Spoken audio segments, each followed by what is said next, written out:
All right, all right, all right. Friday night's here. Welcome to the show, guys. We'll give everybody a few minutes to come in. We got Becky, the first one in the chat tonight. Good to see you, hon. How are you? Hope everything's going well. What's up, Brad? My dude. Biggie Smalls, how are you? We got Shaky Casey. Good to see you, my man. Thanks for stopping by. I appreciate it. Silo Stein. Vroom, vroom, boys. Let's go. Who else we got in here? A few people.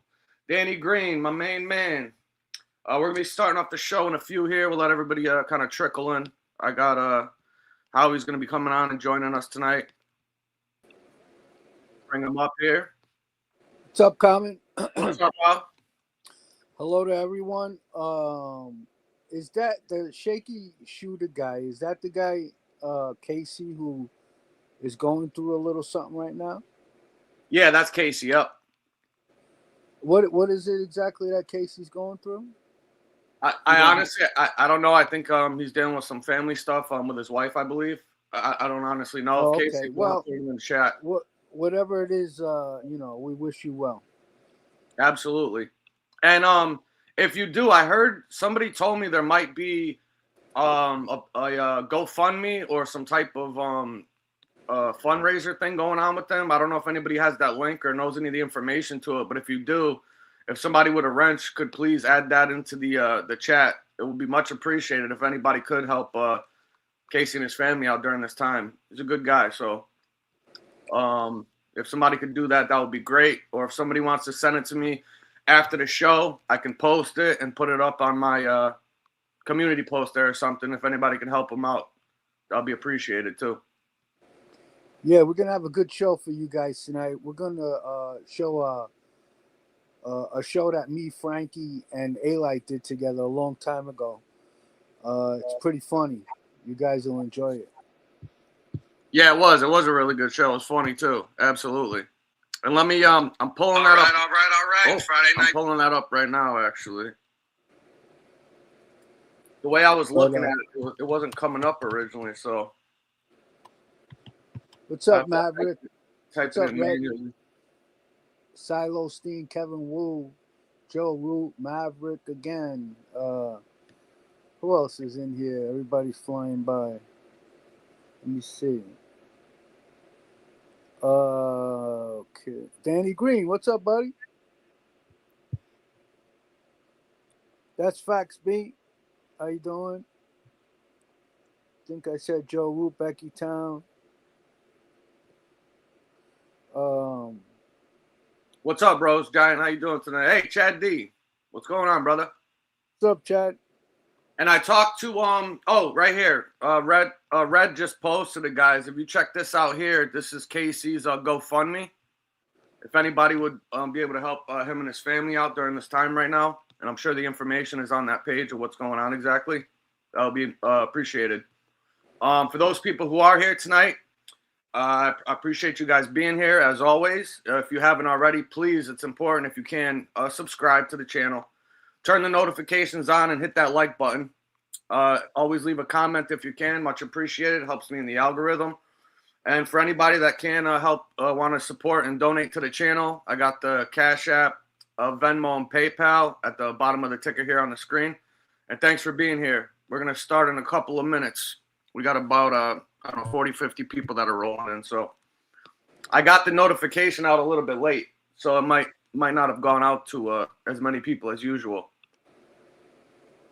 But what's going on, Brian G? How are you? Joe Root. I miss anybody? I feel like I saw a couple people that skipped by me here. Oh, Big Kevin Small. Wolf. Big Small. Yep. All right. Oh, yeah, thank you so much, Danny. I appreciate you, brother. Thank you very much. That's awesome. Thank you, bro. And, yeah, you guys are going to have a good show tonight. When was this interview exactly? About probably like what? Maybe like 2 years ago or so? I think so. I think it was like 2023 or 22 maybe. Oh, wait, no, it's actually here in the title. I didn't even notice that at first. Yeah, 2023 it says here. Yep. Okay. Yeah. Gotcha. So, yeah, we'll give it a few. We'll say hello to a few people, let a couple other people get in, and then we'll start it off. And the lady on the panel with us, She used to work with Alite at the time. She's a really nice lady. Shout out to Katie. Um, she was originally, this show disappeared and it couldn't be found. And I reached out to her and she found it for me and sent it over. Yeah, she's a really nice lady, and she asked some good questions because she doesn't know anything about. It was fun.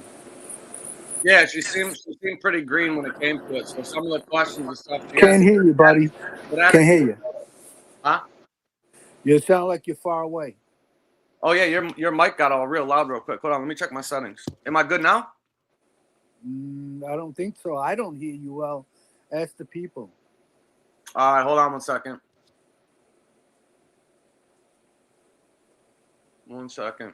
Testing, testing. How about now? Nah. No. Um, I don't know. It's really weird. Everything says it's working good. Nobody can hear me.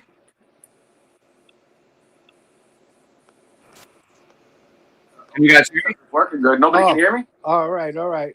I guess it's good. I guess it's bad on mine. Yeah, I was wondering because everything says it was good. I did the test before the show, so check it out again. Say something else. Yeah, I don't know. Maybe I got to go out and come back in. Yeah, go ahead. Hop back out. I'll kick you out and just come back in. All right. All right.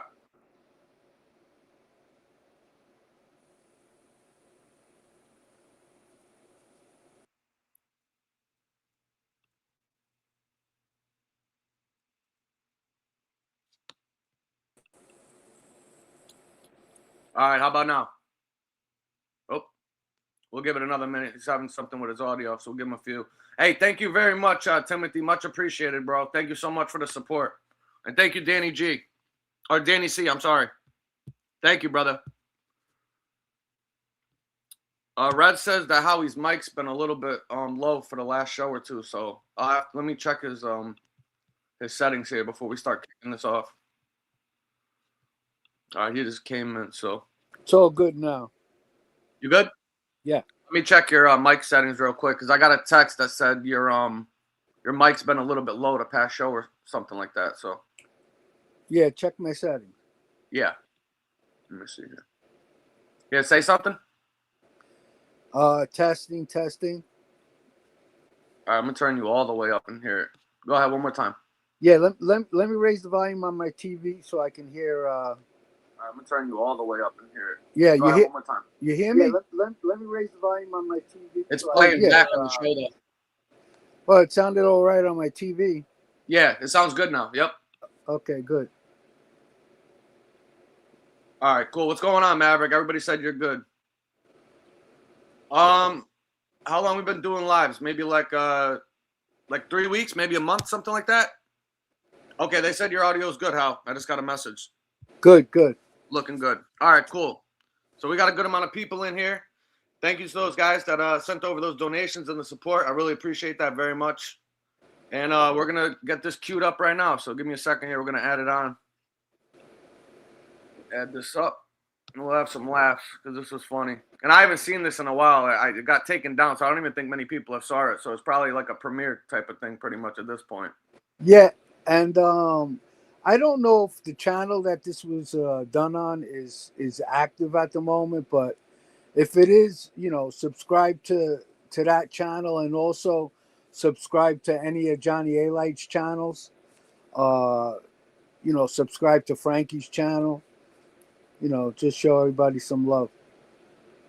Yeah, I actually spoke to Frankie a little while ago. I reached out to him to let him know we were going to be doing the show. He wanted to come on and have a couple laughs. He said he was working, but he said as soon as he could, he would stop by and I'll pop in the chat. So he said he would love to stop by if he can. So Frankie might be joining us too. So here, let me add this to the stage here. Make sure you guys can see this good. Let me know if I'm good or not. That should be pretty good, right? All right, cool. Yeah. So you want to give a little background to what's going on with the interview here? Well, basically, John wanted to, have us on the show and, just to shoot the shit. And this is basically us just shooting the shit, like if we were hanging out back in the neighborhood. Yep, and we got John Alite, we got Howie Santos, and Frank Fiordilino from 52 Topics. And I'll make sure I'll put the information in the description of the video and give a shout out and a link to these guys' channels too. Frankie has a great channel over there. So here we go. Happened on the show, but I know we've been laughing a lot already, so I know it's going to be a good one. We've got John's friend Howie and another friend Frank. And John, I'm just going to let you take it away. You're already laughing. So do you guys got the American Make It Great Again hats on? Yeah, I got mine. Yeah. Yeah, Frankie's got his, but I got an autograph. But I do support Trump. Yeah. Here's the American knife. Uh-oh, somebody's sweating out there. Like that. Yeah, it's nice. Oh, he's back. Some motherfucker back home. Yeah, you know, when I was younger, I couldn't have sweat. any new knives or new guns because then I wanted to use them. Yeah, well, Right. that was the problem. You were using them. Right. They kept them away. They kept them away from the knives. Yeah, he had to get punished. He wasn't allowed to carry those. God. Yeah. How's everything been? Everything's been good. You know, I'm just enjoying whatever life I got right now. You know, working like a regular guy. And that's all I wanted. Just to you know, not to have that stress of wondering when your door is gonna get kicked down and looking over your shoulder and dealing with all that backstabbing treachery, you know. Yeah, well, you know what? Honestly, because she said, what are we going to talk about? I wanted to joke around and talk about like when we were on the corners as kids, Johnny Pumps and Johnny on the Pony and, you know, playing all, you know, and then it gets to the serious stuff. And for the guys that don't know you, you know, I know you since we're kids and you almost got killed a couple of times. You did some dangerous stuff yourself. And, you know, I really wanted to talk about, honestly, instead of that nonsense, how we got away from it, but to change the life, the way we changed our lives and got away from that. Even though you got people talking about our neighborhood and glorifying when they're not from there. They don't even have a clue what we went through or what we did. And Frankie, we talked about this before. Yeah, no, your neighborhood was a special one. It was a cross between I don't know. It was hard to figure out. It definitely wasn't at Ozone Park, and it definitely wasn't Glendale. You were right in the middle. It was like you took one of those neighborhoods in Bensonhurst and put it right there in Queens, and that's what you had. These guys, a pretty tough neighborhood, very blue collar, and I remember a lot of guys had good knuckle games in your neighborhood. You know, unlike ours, we had maybe like 3 guys who could use more guns than anything else, but. You guys had a good knuckle game for sure. What's a knuckle game? You know, they knew how to fight. So with your hands. Oh, okay. Yeah, I thought right. you meant like brass knuckles or something. No. Well, yeah, that too, I guess. Yeah. Yeah. Well, everybody had brass knuckles too. That's true. Okay.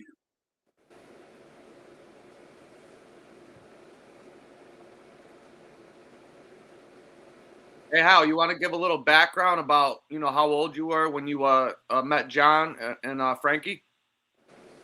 Well, I figured we could talk about that after the show, no?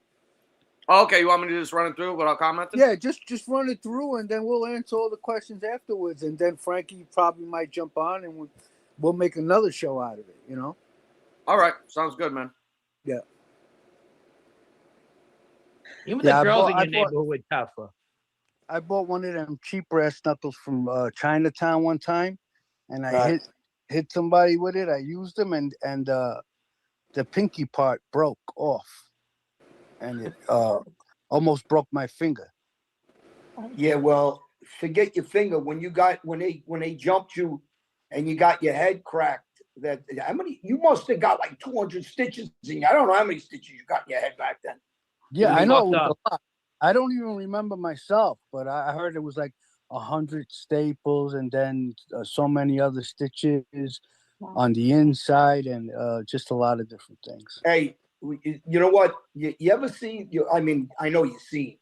You ever hear the way some of these guys talk as if they were the guys that this stuff happened to, or they were the guys that know what happened, or they're from our neighborhood, or it's crazy, right? The way they talk, and they're clueless. Yeah, they tell the story like they participated in it. Yeah, like it was them getting hit over the head or something. Yeah. Yeah. How long were you in the hospital for, Hal? Believe it or not, I was only there for a week. Yeah. Jesus Christ. Yeah, I was lucky. Yeah, I remember they took turns fucking with the bats. Yeah, they were you were very lucky, honestly. It was incredible how you looked after that. You know. Yeah. Yeah. How old were you when that happened? I want to say like 20 or so, something like that. Yeah. Well, how old, Donnie? You remember? Yeah, you were about that. We all got initiated about the same time because I got stabbed up at about 20 also. So Right. you know, that's part of our initiation in that neighborhood. Yeah. You got God for sure. Hey, I'm I'll gonna tell tell you, it's crazy because people think you're only giving it and dishing it out, and you're getting it too. You're getting hurt on a regular basis because we put ourselves out there like that. So when you put yourselves out there, you're gonna get shot, you're gonna get battered, you're gonna get stabbed up. It's just gonna happen. I'll be honest with you. After that situation made me meaner and not care. Like it was just weird. Like like I enjoyed so much getting even, and I made a promise to myself I was never going to be somebody's fucking brunt of a joke. Yeah, but I'm gonna tell you, you know what it is? I don't think it was a major more meaner because I said this before also. I think we learned to get the jump before. So if you knew anybody had something with you, you'd go get them first because you wanted to make sure that you weren't going to get killed. You're going to do the killing first. So I think that's really more our mindset to survive than it was. Obviously, you do what you did because you start to block it out. You do whatever, but I don't think it was because you were always listen. One thing you were a funny bastard growing up. You used to like to play around and joke, and a lot of those your friends were too. You used to play around a lot. I was telling a friend of mine the other day that I was, I always like to laugh, joke around, and when I was with my immediate friends and comfortable, I'd play around. But when I out, somewhere, you didn't hear a peep out of me. I was like serious and Yeah, even though it's at the corner of the bar. Playing, Well, when you live it, when you change our lives like now, like when me and Frank were in Miami, Frank, that's a different thing, right? We joked around, you loose, you drink it, you're in each other's company. You can be yourself. You can joke around. You can play around. We usually can't go more than fucking probably a sentence or two without laughing. And it's not laughing at each other. It's laughing at whatever fucking going on around us. You know what I mean? Well, I gotta tell you, I gotta thank Jeff because he hooked us up pretty good there. And Jeff's a good guy. He's a real good guy. He did hook us up. We had a good time. I had a good time with him. We went to little Cuba, and the suite he got was beautiful, right on the water. I mean, really, he did it up. I gotta say. Yeah, I had that chick friend of mine that lived out in Palm Beach that looked like Shrek. I asked you guys, you gonna hang out with her? You're like, yeah, well, she doesn't watch it, so I don't give a fuck. You guys are like, yeah, definitely. I'm like, you fucking people are shit. Oh, she was nice, actually. She was really nice, I know, but I mean, she also looks like she could fucking bend steel bars. She really was nice. I don't remember exactly. She was really nice, yeah. But yeah, we had a good. Ended up going to her place and hanging out. She was nice. Yeah. She better not watch this. I'm dead. So how do you miss the neighborhood at all? Rockaway Beach, remember? We go to 108 we used to go to, right? 108. 108, Guido Beach. Yeah, 106. Yeah. I mean, listen, I miss the good times for sure. I miss a lot, just that whole camaraderie and going out places and being treated special and stuff like that. But there's a whole bunch of things that I don't miss anymore. That's for sure. Yeah, well, that's the good thing about changing your life around and And just for the people that don't know, who you were and what you did, you stayed with us, same family, Gambino family. You grew up with everybody, whether it was Ronnie One myself, Robert Ingalls, Frankie Burke, all the guys, Angelo Castelli. You stayed with Jojo Carrazzo. You were his right hand for a long time. So people don't know he was constantly at a family at one time. And there's like you said, there's laughs about that life and fun, but for me, it's the change of the life. That's the good thing. I wanted you to come on because I wanted to ask you guys seriously, when someone bothers you or someone doesn't know, how did you learn to change yourself where you say, I'm not going to react the way I used to? How'd you end up doing that? What made you do that? Like if somebody tomorrow says something wrong to you that, years ago we would have never let go. Now you let it go. How do you control yourself? Me? Go ahead. Yeah, Both you go first, Frank. You go first, because I don't.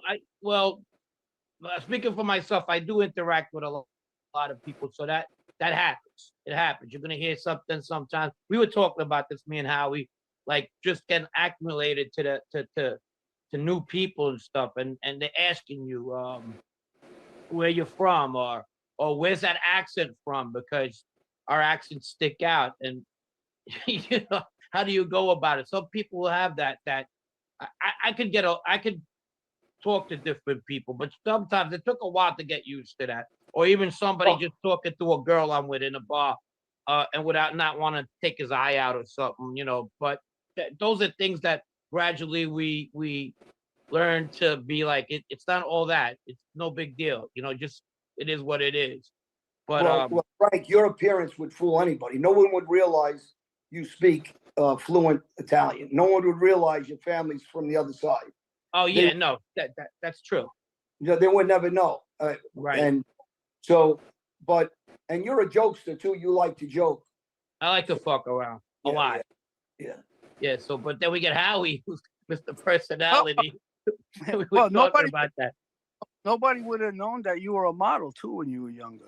Yeah. I'm out of Fruit of a Loom. I was the grapes.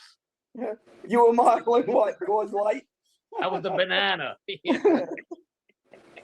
Hey, I never had that trouble like you guys because I wasn't violent. So I just well, you don't make it obvious when you go out, Fuck. Looks like fucking central casting. So that's what a lot of people don't understand. Just because he looks like the part, that means not because a lot of people look the part they're not. But John happens to be the part, so be careful. No, yeah, a lot of people think they know John, and I remember when they don't know John. Well, exactly. Explain how. I mean, you know him better than I do. Yeah, like a lot of people they were, saying things about him, and I mean, I knew, I know what's true and not true, and they had you all wrong, John. Like they and I really applaud you for keeping you cool and ignoring these people for the most part. You know what it is, Al? Because I ignore them because I know that they're typists, they're dummies. If anybody from our area, from the streets, anybody knows what's accurate, what isn't accurate. So the guys that want to talk nonsense, they feel comfortable, obviously, because we're not in that world anymore, and they're not from there. So if they were from there, you could give them a list of guys' names that you did things to, and I guarantee you they wouldn't talk like that if they spoke to them. But, it's not important at this point of our life. The important thing is the change of life, right? The message, and really the message is that if you feed into these dummies, you'll never stop feeding into them because they don't have any lives, man. Yeah, and anybody who talks about not knowing what knowing you back in the day, well, people that weren't around. I mean, they couldn't be. I mean, you used to walk in a fucking bar. In our neighborhood, it was like, oh, what the fuck does he want now? You're like, who the fuck did it get hit today with a bottle or something? It was just that's how it was. And there is an age difference between us, so it was like, fuck. Not that it made it. Not that what I'm trying to say. So it was even more like intimidating. 19, 18-year-old kid. Here's a guy who's 28 and is already hanging out with fucking made guys, and we're like, shit. So a couple of pool sticks got broken over people's heads. Yeah, That's I a remember, good thing though. I remember like sometimes going out and I knew I wanted to start a fight, or I was in the mood, and we'd start a fight, and things would always get a little uglier than they should have gotten, but that's what it was. That was our recreation, getting into fights. Well, again, right? I bust off names. Forget about names of people that he shot or stabbed, but I bust off names of guys that grew up in our neighborhood are all dead. And when people, it stayed with us, right? So when people tell us, they can't really comprehend when I'm saying to them, and I throw out like Joey Dank is dead, Frankie Burke is dead, Angelo Costelli's dead, Greg Wright is dead, Scott Schulman's dead, right? When I start doing this, Dennis Pittman's dead, Kevin Pittman's dead, and I keep going. The kid Donald McCarthy, he's dead. The other, Johnny's dead. I go through all these names one after another. Billy Stream is dead. Mikey, I forget Mike's last name right now. He got hit with the shotgun. So when I go through these names, people they really don't understand it. They're like, so when we're telling stories or talking about our neighborhood, you're talking about all these guys are dead. They didn't get dead because our neighborhood was a gentle neighborhood. We were all wild nuts. It wasn't just one of us; it was all of us. It was like after Frankie Burke gets killed, Tito gets shot 10 times. For that. It's just one after another. And guys will say to you, when I bust out 25 names right off the top of my head, and I can keep going with that name list. My own cousin Patsy Adriano's get killed. When you go through that list, people are saying, how can this be? It can't be possible. He's got to be full of shit. All these guys can't be dead that grew up with them. But everybody is. Yeah, Well, it's true. And I think too that the media makes people numb to murders, everything that's on TV and the movies.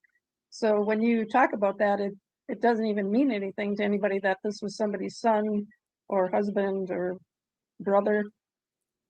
Well, Yeah, I think that's a good. go ahead, Frank.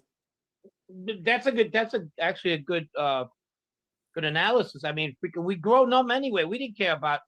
We felt that if they were in the life and they got it, they got it. That was it. It was just like, I could speak for all of us here. We didn't fuck with people. I know I can because I know you guys. We didn't fuck with anybody that was going to work every day. We differentiated between who the fuck was going to get whatever, the short end of the stick with us, and that was it. Well, because in that life, when you're friends with guys, right, we kill with each other, we help each other. It's like if Howie had a problem and I was down the corner or down the block and he came over into the problem, 6 guys, you just go. You don't question it. The bad part of that life, what I think Howie was talking about earlier is the treachery and the disloyalty to each other on the other end of that stick. So the same guy is saving someone's life one day, the next day they're trying to shoot you in the back of the head. So it's such a shitty life in existence. But as kids, when we grow up, and these guys used to stay on the corner on Rockaway and Atlantic, and they hang out by the pizza place, they hang out by the ice place. They had a million girls and guys, and it was fun. It was a lot of fun until as you keep getting older, and like Howie said, a fight turns into something worse, turns into a stabbing, turns into a retaliation, turns into a killing. So that's the stuff that starts happening after that. Right. We all have something in common here, I guess, as far as a friend and somebody that was a friend at one time to us and passed away. That's Joe Kane. What do you guys remember about him? I kind of raised Joe. I mean, I liked him as a kid, but then I didn't like him, and then I robbed him a couple of times. I had him stabbed, and he betrayed me. And actually, I'm tight with Tabita and them. So he told Tabita and those guys I was trying to hit him. He lied to them. And it was just over financial situation. He was trying to make more money and go behind me. And he tried to get these guys to hit me and, get Vito and Anthony and these guys. And until recently, they really didn't know. They thought I was actually trying to hit them. So, I said, this guy, you know, he did some treacherous thing. Was He it? was a funny bastard. I took him away with me to Mexico. I took him to California. I mean, I really raised him since he was a kid. And I did a lot for him. Can I you stuck pause up it for a him. second? I don't know if you remember when Fagut shot him in his legs. I went Yeah, after Johnny Gebbett, punched the shit out of him. I went after Gebbett for him. And then Johnny Keegan, I baseball batted him because Joe came to my house and he was bothering him with his girl on 78th Street. And I did that for him. I did a lot of things for him. So then I shot Sal Noto's brother-in-law for him in the bulkhead, and another guy down the block because he had a problem with him. He called me up at home and I went out and I shot him from. So I did a lot of things for him, and then he betrayed me. I mean, that's that life. You know, he did it to Joey Stabile. He set him up to get killed. So, and then Joe gets killed himself in Kane prison, and that's the life, man. It's just a shitty life. You know. Yeah, that really disappointed me when I knew for sure that what happened with Joe Stabile, Yeah. he had something to do with it, because they were like always together. They were like best friends for a long I time. agree. I treated him like my little brother too. He was with me. He was involved with me everywhere. So when he did that, it was really, and I think that's what made him paranoid when they came to his house and they robbed him or something. He really believed it had something to do with me. And I told him at that time, listen, and I won't curse as much as I cursed to him. And, you know, I called him a punk and this and that. I said, if I wanted to rob you, I'll fucking rob you my face up. I'm not coming that way. And I wouldn't go to your house because I really liked his family. So I would never do that in his house. So, you know, but he was such a sneaky bastard later on. And it was just greed. If you remember, he was cheap as a motherfucker when it comes to money. And that greed actually caused him to go to prison and lose his life. Those two things, because of the greediness. And he sold out his friends, man. He had no loyalty to friends. I don't know why, what happened, why he turned out that way. Yeah, he walked around with the same $10,000 knot. Yeah. Basically, the whole thing was out in the street. It started to turn yellow after a while. Yeah. Because he never spent any of it. Yeah. Yeah. He used to have that knot. Every time I went to his house, into his basement, that knot was always sitting on the counter. The same knot, same size. He never spent it. He was caked up though. I got to tell you, when we tied him up, I was with the Catalanos, and Phil Baroni was with me too, the kid that's in Mexico now in prison. And Phil was with me. Anyway, we had the lady at the bank. So when we called up, we says, tell him how much he has in each account. So he had about $1 million in 2 accounts. Plus he had some safety deposit boxes. I don't know how much he had in those. So and you're going back in the mid 90s. So he was probably at about 2 million at that time. So he had $1 million in each account. He had $1 million in the bank accounts, and then he had safety deposit boxes with cash in it. Oh, okay. Jewelry, but we don't know how much cash. But the woman said, I don't know how she knew, but she knew he brought in a bag of cash. So there's a woman we had in the bank. So we had him tied up.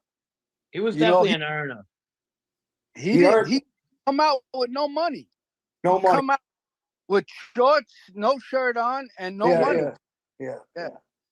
He was, listen, I go back to, I'm honest, he was a funny kid. He was funny. He was funny. He stayed with he stayed with me and Joe Galliano as a kid, and another guy we used to call Eeg. I won't say his real name. And Eeg was his, really tight. And we all grew up together. Me and are the same age. So me and Eeg know each other since, I think I'm a year older than Eeg. So we know each other since he was like 5, 6 years old. And then Joe, he brought him around, and I treated him like I said. I traveled. I took him with me everywhere. Took him to California. I took him a lot of places with me, up to the Poconos and different things. He just betrayed me, for money. Yeah. This might have been like during the time where you were doing your Florida pitching thing, but when I was younger, I started out hanging out in 60 Park. I used to play hockey with Joe Kane. I remember you played hockey. And if I remember right, I don't know if I'm wrong or right, but I thought you had a Bruins. Yeah. You did, right? Yeah. How's that? I got a good memory. Yeah. And the name of the team, I think it was the Blues, but it was like everyone wore Bruins too. They were my favorite team.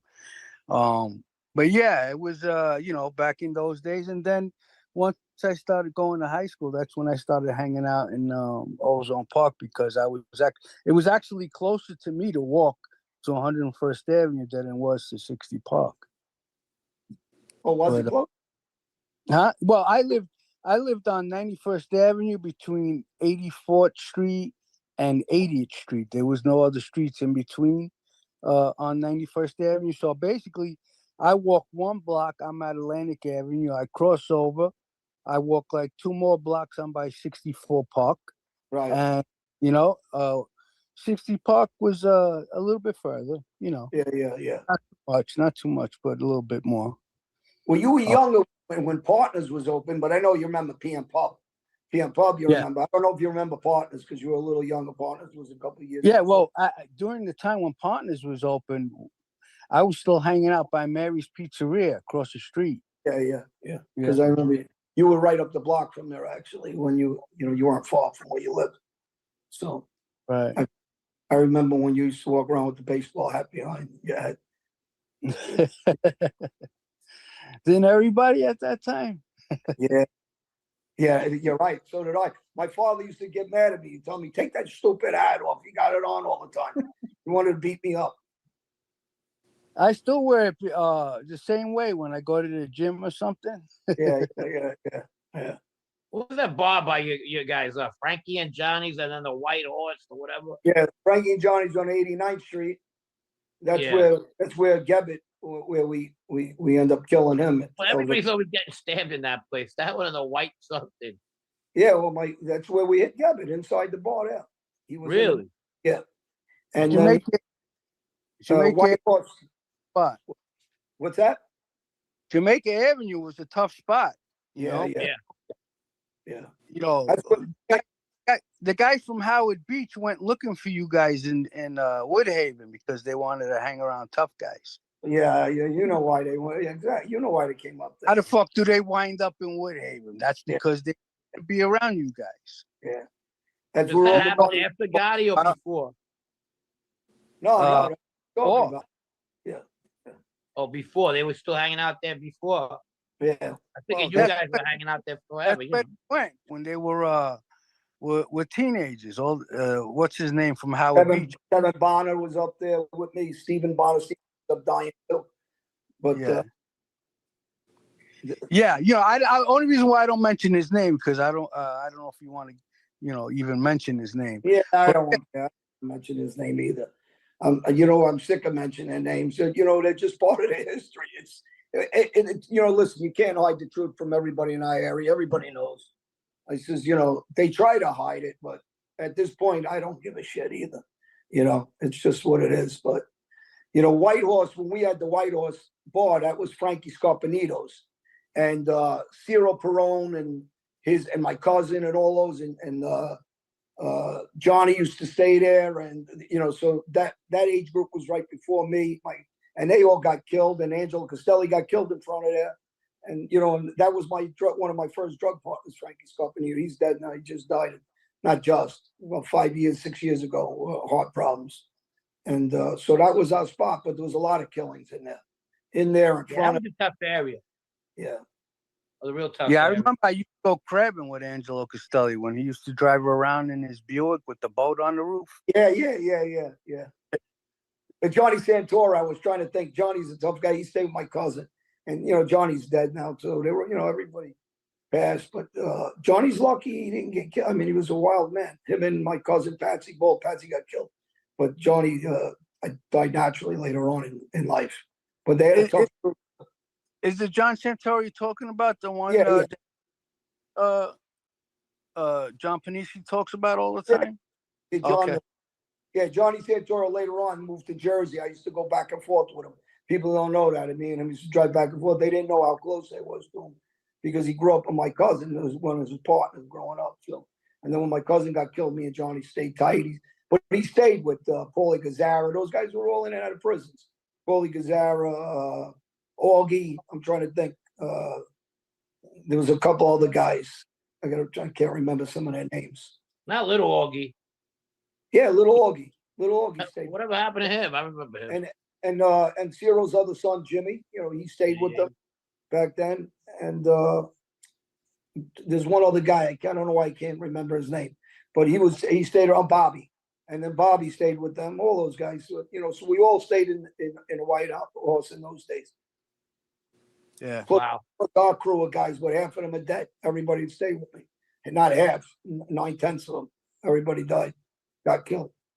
It seems like a lot of you guys too, once you got established and with families, at a young age, you started like some of you drifted to Glendale, some of you drifted to Ozone Park, and some obviously to Howard Beach. And if you had to get the core of it, the mainstream, it seemed like Woodhaven. Everybody, one way or the other, it started at Woodhaven and it ended at Woodhaven. If you had a beef, that's where you came, and if you had a beef, I mean, if somebody had a beef and they needed you guys, they would always be there, back then. But our neighbor, you had the park up there, and you had our neighbor who was a big drug neighborhood. Then Ozone Park, we started bringing the drugs down there too. So, Gotcha. the drugs are going to bring everybody to each section. And this is before my time. What do you guys have to do with the Dome in Forest Hills? Yeah, Not we had. Forest Hills, the Forest Park, rather. That's You where I guys lived. had that too, as kids. I lived on Forest Park, so we used to run all the drugs up there. That was, Yeah. The time goes by. Look, we're 50s, 60s now. I don't know about you. I went backwards. I'm 50. No, you're 50. I'm talking about me. Howie, right? We're 50. That's it. 50 forever. Hey, it's all it's irrelevant. Yeah. That once you hit 50, you stay at 50. It's So true. Howie, you mentioned crabbing. I just have a question for all of you. Yeah, me and Angelo Castelli, I used to go out once in a while, go out crabbing with him, and we used to put on these rubber overalls. And one time we went, and at the time it was always low tide, so you used to be able to walk really far out, and the water was only basically up to your thighs.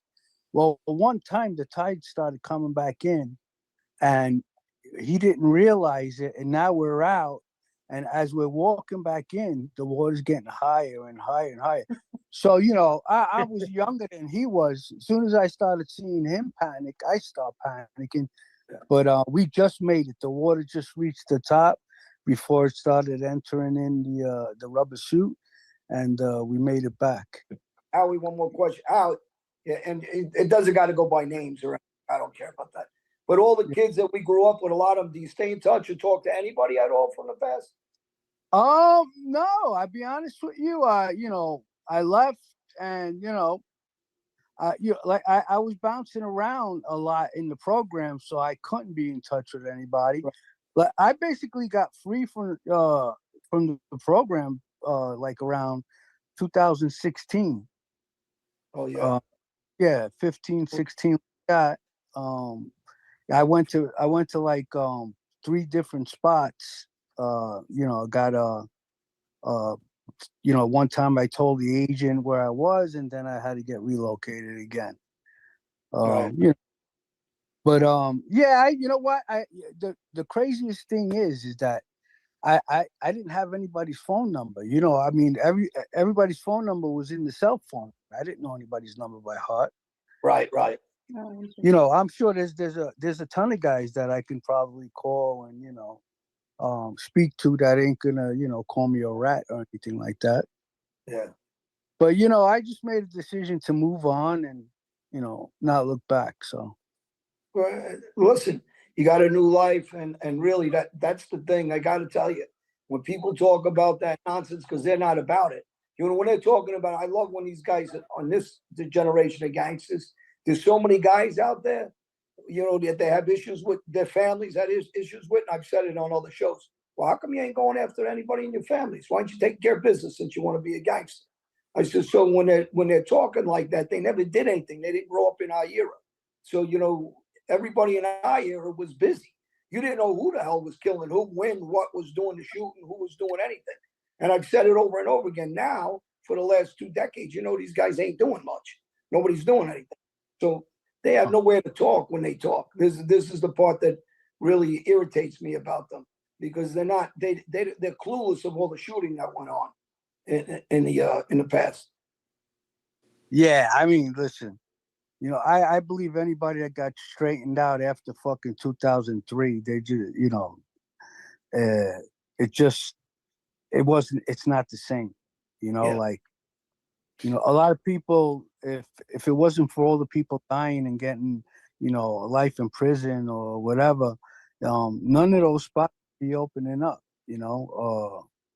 Law enforcement technology made, you know, just destroyed everything, and basically they were just looking for guys just to fill in these spots. I just got to say something because you said something before, Howie, right? Yeah. And I want to clarify something.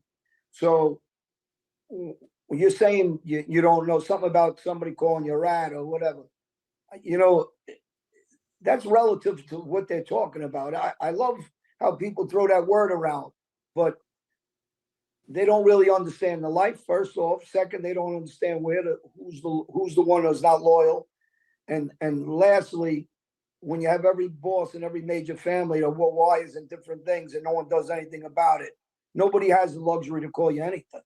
So I just want to say that because you know, I got to give you a lot of respect for the way you change your life. And, you know, certain guys have done it and successful. One was Robert Engels, who I talk to all the time. He was a very dangerous guy also. And changed his life, found God, never turned around and looked back. And you're doing the same thing. You don't look back. You don't really care. You moved on, start a new life. You go to work. It's really commendable. For the young guys that are out there that say that they can't go to work, yeah, you can. So really, a lot of respect for what you did. Change your life. Yeah, I mean, you know, don't get me wrong. I mean, there's a lot of guys that you know, that I would love to talk to or be in touch with, but you know, it's just even. But it's funny because, like, even when I was out on the street, I barely talked to any of these guys anyway. Yeah. You know, you're just so busy doing what you're doing. I mean, I have so many guys that I consider, you know, childhood friends, and you know, my other friends, not my, you know, not just regular working guys. Yeah. Yeah. And, you know, but I barely talked to them when I was home. So, you know. Yeah. Well, that's what I was Frankie, going to ask you before is, and you can all answer this if you don't mind, is did you do anything normal? You know, like regular people did, or was it I did. just I did. okay? Not them. Not What them. what did you do? No, well, no, I'm being an ass. Nah, I think normal to us after a while was hanging out with people that thought like us, you know, dressed like us. Not on all occasions. Some of us were not that good dressed, you know, dressed well, but I mean, everything. You know, we all had the same ambition. These guys, they were tough guys, even though probably would have never got made. They would have been known as because of their nationality. They would have definitely been known as guys that were just as good as being made, if not better. You know, if not better, tougher for sure. I mean, all of us, and I'm not saying that. This is like I'm gonna bring this to a lower aspect of life. Yeah, we all done violent things. We all shot guns. We all used knives. We've done stuff like that. Killed. You know, so that's kind of like stuff that we're gonna have to live with the rest of our lives. But that was the environment that was set. That was accepted. That was accepted. That's what we wanted to do. You know, once upon a time, that was the thing that was going to bring us to where we wanted to be. You know, and now looking back, things didn't work out that way. But I'll give an example. Like Howie, for example, he had a Michael Corleone moment, like you know, getting that punch in the eye, and then he just got dark, and from that dark became this guy that was. He was always a tough kid, but he just made him not that wasn't going to happen to him ever again, and he could explain what happened to him. That's if he likes to. Yeah, I mean, it made me want to fucking hurt people. You know, like it made me, you know, like you said, never want to be on the other end of that stick, and just mean, like, they just wanted to hurt people when shit happened, because I go to the hospital. I'm laying on the stretcher with my head split open. They won't even let me look at myself because they said I would have went into shock. I got to hear my mother screaming and crying when she's coming in. It just made me not give a fuck about of life, like people's lives, because I had the attitude that nobody gave a fuck about my life, so I don't care about anybody else's life. So what happened exactly? I got I got hit in the head with a baseball bat, but I got beat over the head. I have scars going from my forehead to the crown of my head in 2 spots. I got about a 3-inch scar on my forehead. And during the time when my head was split open, due to the swelling, like the cut on my forehead, it looked like it was open, like like the circle of a plastic cup, swollen, and it just opened up because of the swelling. And then the other ones, they're like, I don't know, maybe 6-7 inches long, each of them. You know what, Howie, no matter how you describe it, they won't get it because No, they didn't see it, they didn't feel it. I remember when you came back afterwards, and just now when you were talking about 3-inch scar over your side of your forehead by your eye, I remember how bad that looked. Just that spot right there back then. Look, but I remember, when you first got out after that happened. So this is the problem why you got a lot of people that talk nonsense, because they didn't live it, they don't know it. It's to them, what you're describing it is just nothing. The description can't really explain it, unless you lived it, and they didn't live it, so they don't really get it.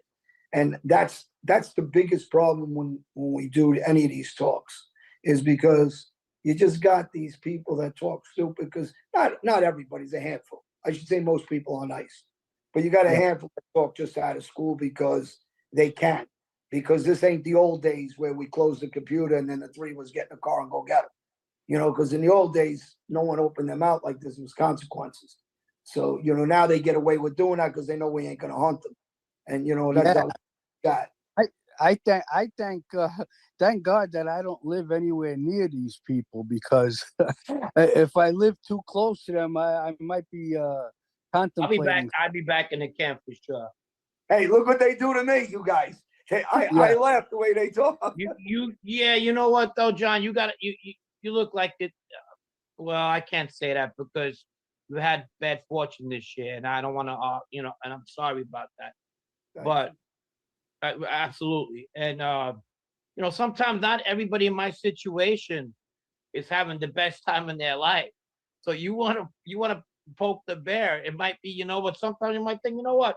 Maybe it's better in jail, where I can fuck this guy up again, go back in, or whatever. But, it's not that whole fucking thing, we heard it as kids. Oh, it's not worth it. You don't want to end up there. But we did it anyway. So it's not any different now, because it's not about not being worth it. It's about the 2 minutes, somebody fucking with you, that obviously we don't see these people all the time. But who knows what goes through people's minds, Maybe one of us will get killed one day by somebody, or maybe one of us in our situation, not us, God forbid, would do the same thing to somebody else. I don't know, but that can happen, especially with what's going on with YouTube today. Yeah, some of these YouTube guys, they one day they're gonna talk about a guy who's really down and out, who's feeling like he ain't got anything to live for anymore. Right. Lost his wife or girlfriend or whatever, lost everything. And he's just not gonna, he's not gonna give a fuck. And he's going to, split somebody's head open. That would really be a shame, because it seems to me, sorry, John, to interrupt. It seems to me that you mafia people are just put on display, and you're just entertainment for everybody. And they forget that you do have personal problems, you do have a personal life, and you know, you're trying to get on with your life and just be a better person. And they just forget that you're another human being, part of the human race. Yeah, I mean, if I didn't have a good job and I wasn't doing good, and if I lived closer to these people, I don't know what my mind frame would be like. But you know, luckily for me, I'm in a good mind frame, so you know I can control myself. But some of these people, you know, they get really out of line. Well, because none of these people have faced where they're the victim. They talk and they think they're never going to be the victim, but somebody eventually does become the victim. But you know, because again, they don't live in the street, they don't realize that somebody's the victim. And I'll tell you a quick story. There's a guy I know from Philly. He did about 19 or 20 years or 21 years. And he came home and somebody kept talking nonsense about him. And he was one of those guys. And he had a wife and kids, and the wife left him when he came home. And he caught the guy and he killed him. He went right back to jail. He was only home about 10 days. Not even, I don't think. He caught the guy, stabbed him about 17 times, and went right back to jail. So those guys that talk like that eventually might talk about the wrong guy. You know, if they talk about it, like Howie just said, he's under control. Me, my life's different. I'm under control. So they don't really get me to flip the way I used to, you know, and they tried over the years, and, you know, you might get mad for a second, but you're not in that state. But the guy I'm talking about was in a different state what Howie said. And he went to find the guy, he found him. And then he says, now tell me what you said. And the guy didn't realize, you know, obviously he's dead. So he didn't realize he was going to come at him like that because he's too stupid and naive. And the guy just fuck it and went right back, stabbed him. I believe it was 17 times he stabbed him. Chopped him. So just talking about, oh, go ahead.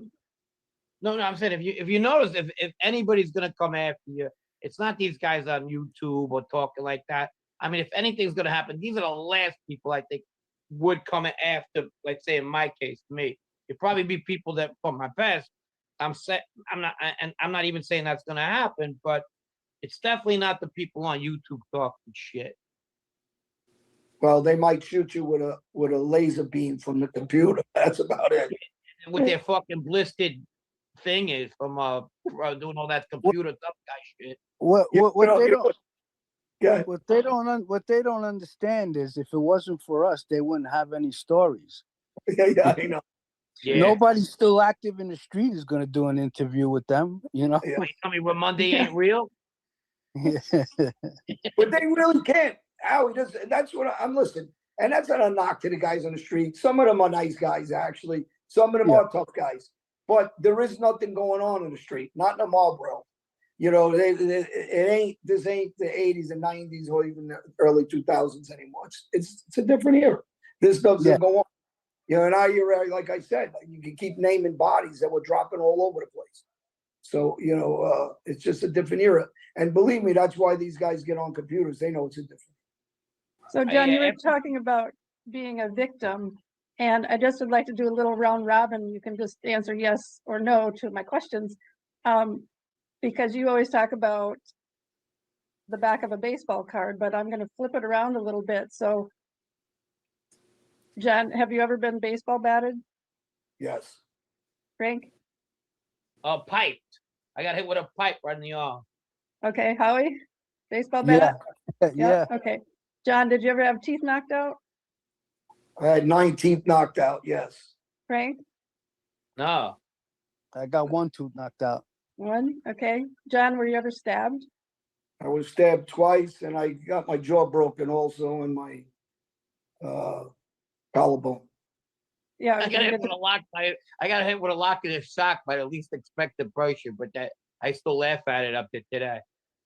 Yeah, I got stabbed 3 times. And broken bones, John? Oh, I broke everything. My leg, my ankle, both my arms, my nose about 10 times. My mouth, I had about 60, 72 stitches, I think, through my mouth. My bottom lip is half plastic. Everything's been broken. Frank, broken bones? As a kid, I broke my arm. You know, that was an accident. Okay, Howie, broken Yeah, bones? just my nose and my skull. That's it. You mean as far as like in violence in a fight or something? Yes. Well, I think Howie would win on that. Yeah, and so, when you're talking about these people who are doing podcasts and things that really don't experience what it was like, there's an example right there, because I can't imagine. Yeah. I've never even broken a bone. So, But Well, back to Howie, and that's up to him. Howie got revenge when that happened to him, and that was part of the life. That's how your aura gets. When we were back in that life, you actions cause reactions, and he came strong in his reaction. And if he likes to share, that's on him. You know what I mean? I got my own Well, stories. I mean, all you guys know the story, but I guess for the people who don't know the story, I caught up with one of the guys and at Remington's when it was Remington's, and I shot him in his chest outside of Remington's, and the other guy that was with him, because I had to sit down with this kid's father, and Bobby Glasses was translating because he was Sicilian speaking, his father from Frankie's neighborhood. Right.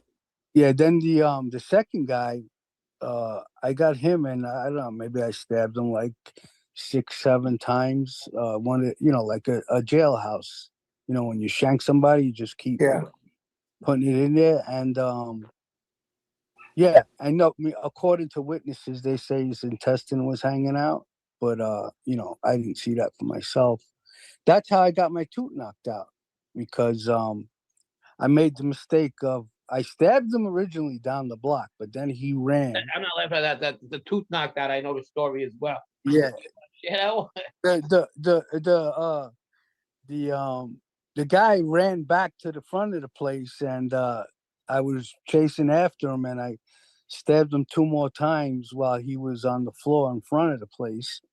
And when Jojo was asking me what happened, I told him, I stabbed the guy down the block, which was true. I just left Well, out. let me just step in for a second. So Remington is across the street from Victory Field off on Whittier Boulevard off of Myrtle. For the people who don't know, and Remington's was around JoJo.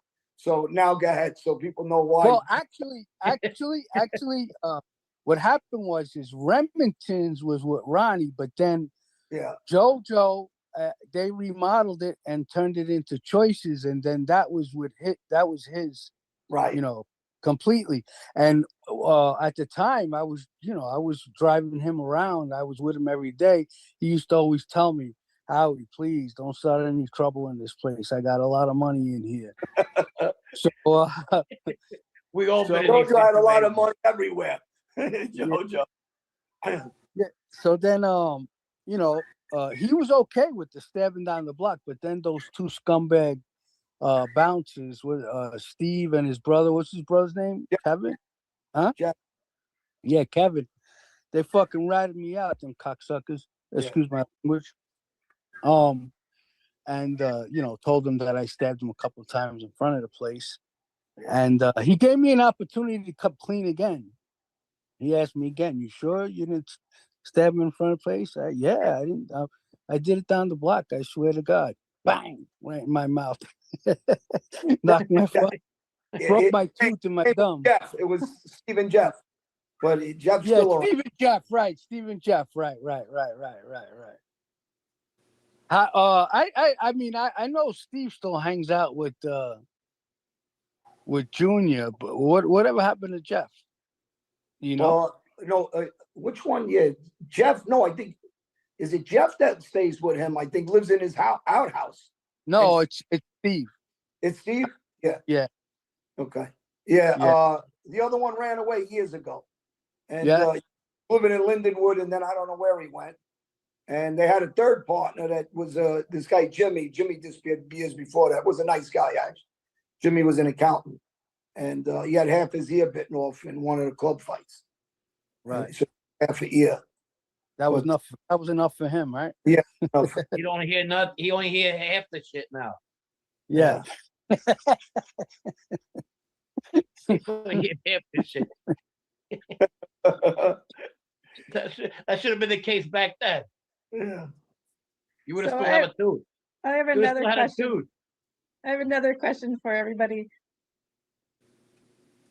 When you're stabbing somebody, doesn't it feel weird, like going in, or is your knife so sharp that just cuts like butter? Or It feels like you're punching them, to be honest. You know, Yeah. because your hand is the knife's going inside, and your hand is the only thing stopping it is your hand hitting the body. So it feels like you're punching them. But would you agree it's more intimate though? Oh, definitely intimate. Yeah. You know, just standing right there and up in front of the. Katie, Yeah. I'll give you a better question on the other end of that.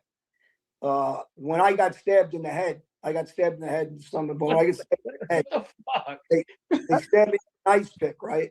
And Frankie Radici, I looked at him because he was there. And I go, how bad's my fate? And my He was head like, can was I get rough. one? So I had like 2 heads. And he didn't want to laugh, but he started laughing because he was like, oh my God. Like, you know, I look like the Elephant Man. But you know, and they all kept telling me, don't look in a mirror because my head, but they, you know, we're young.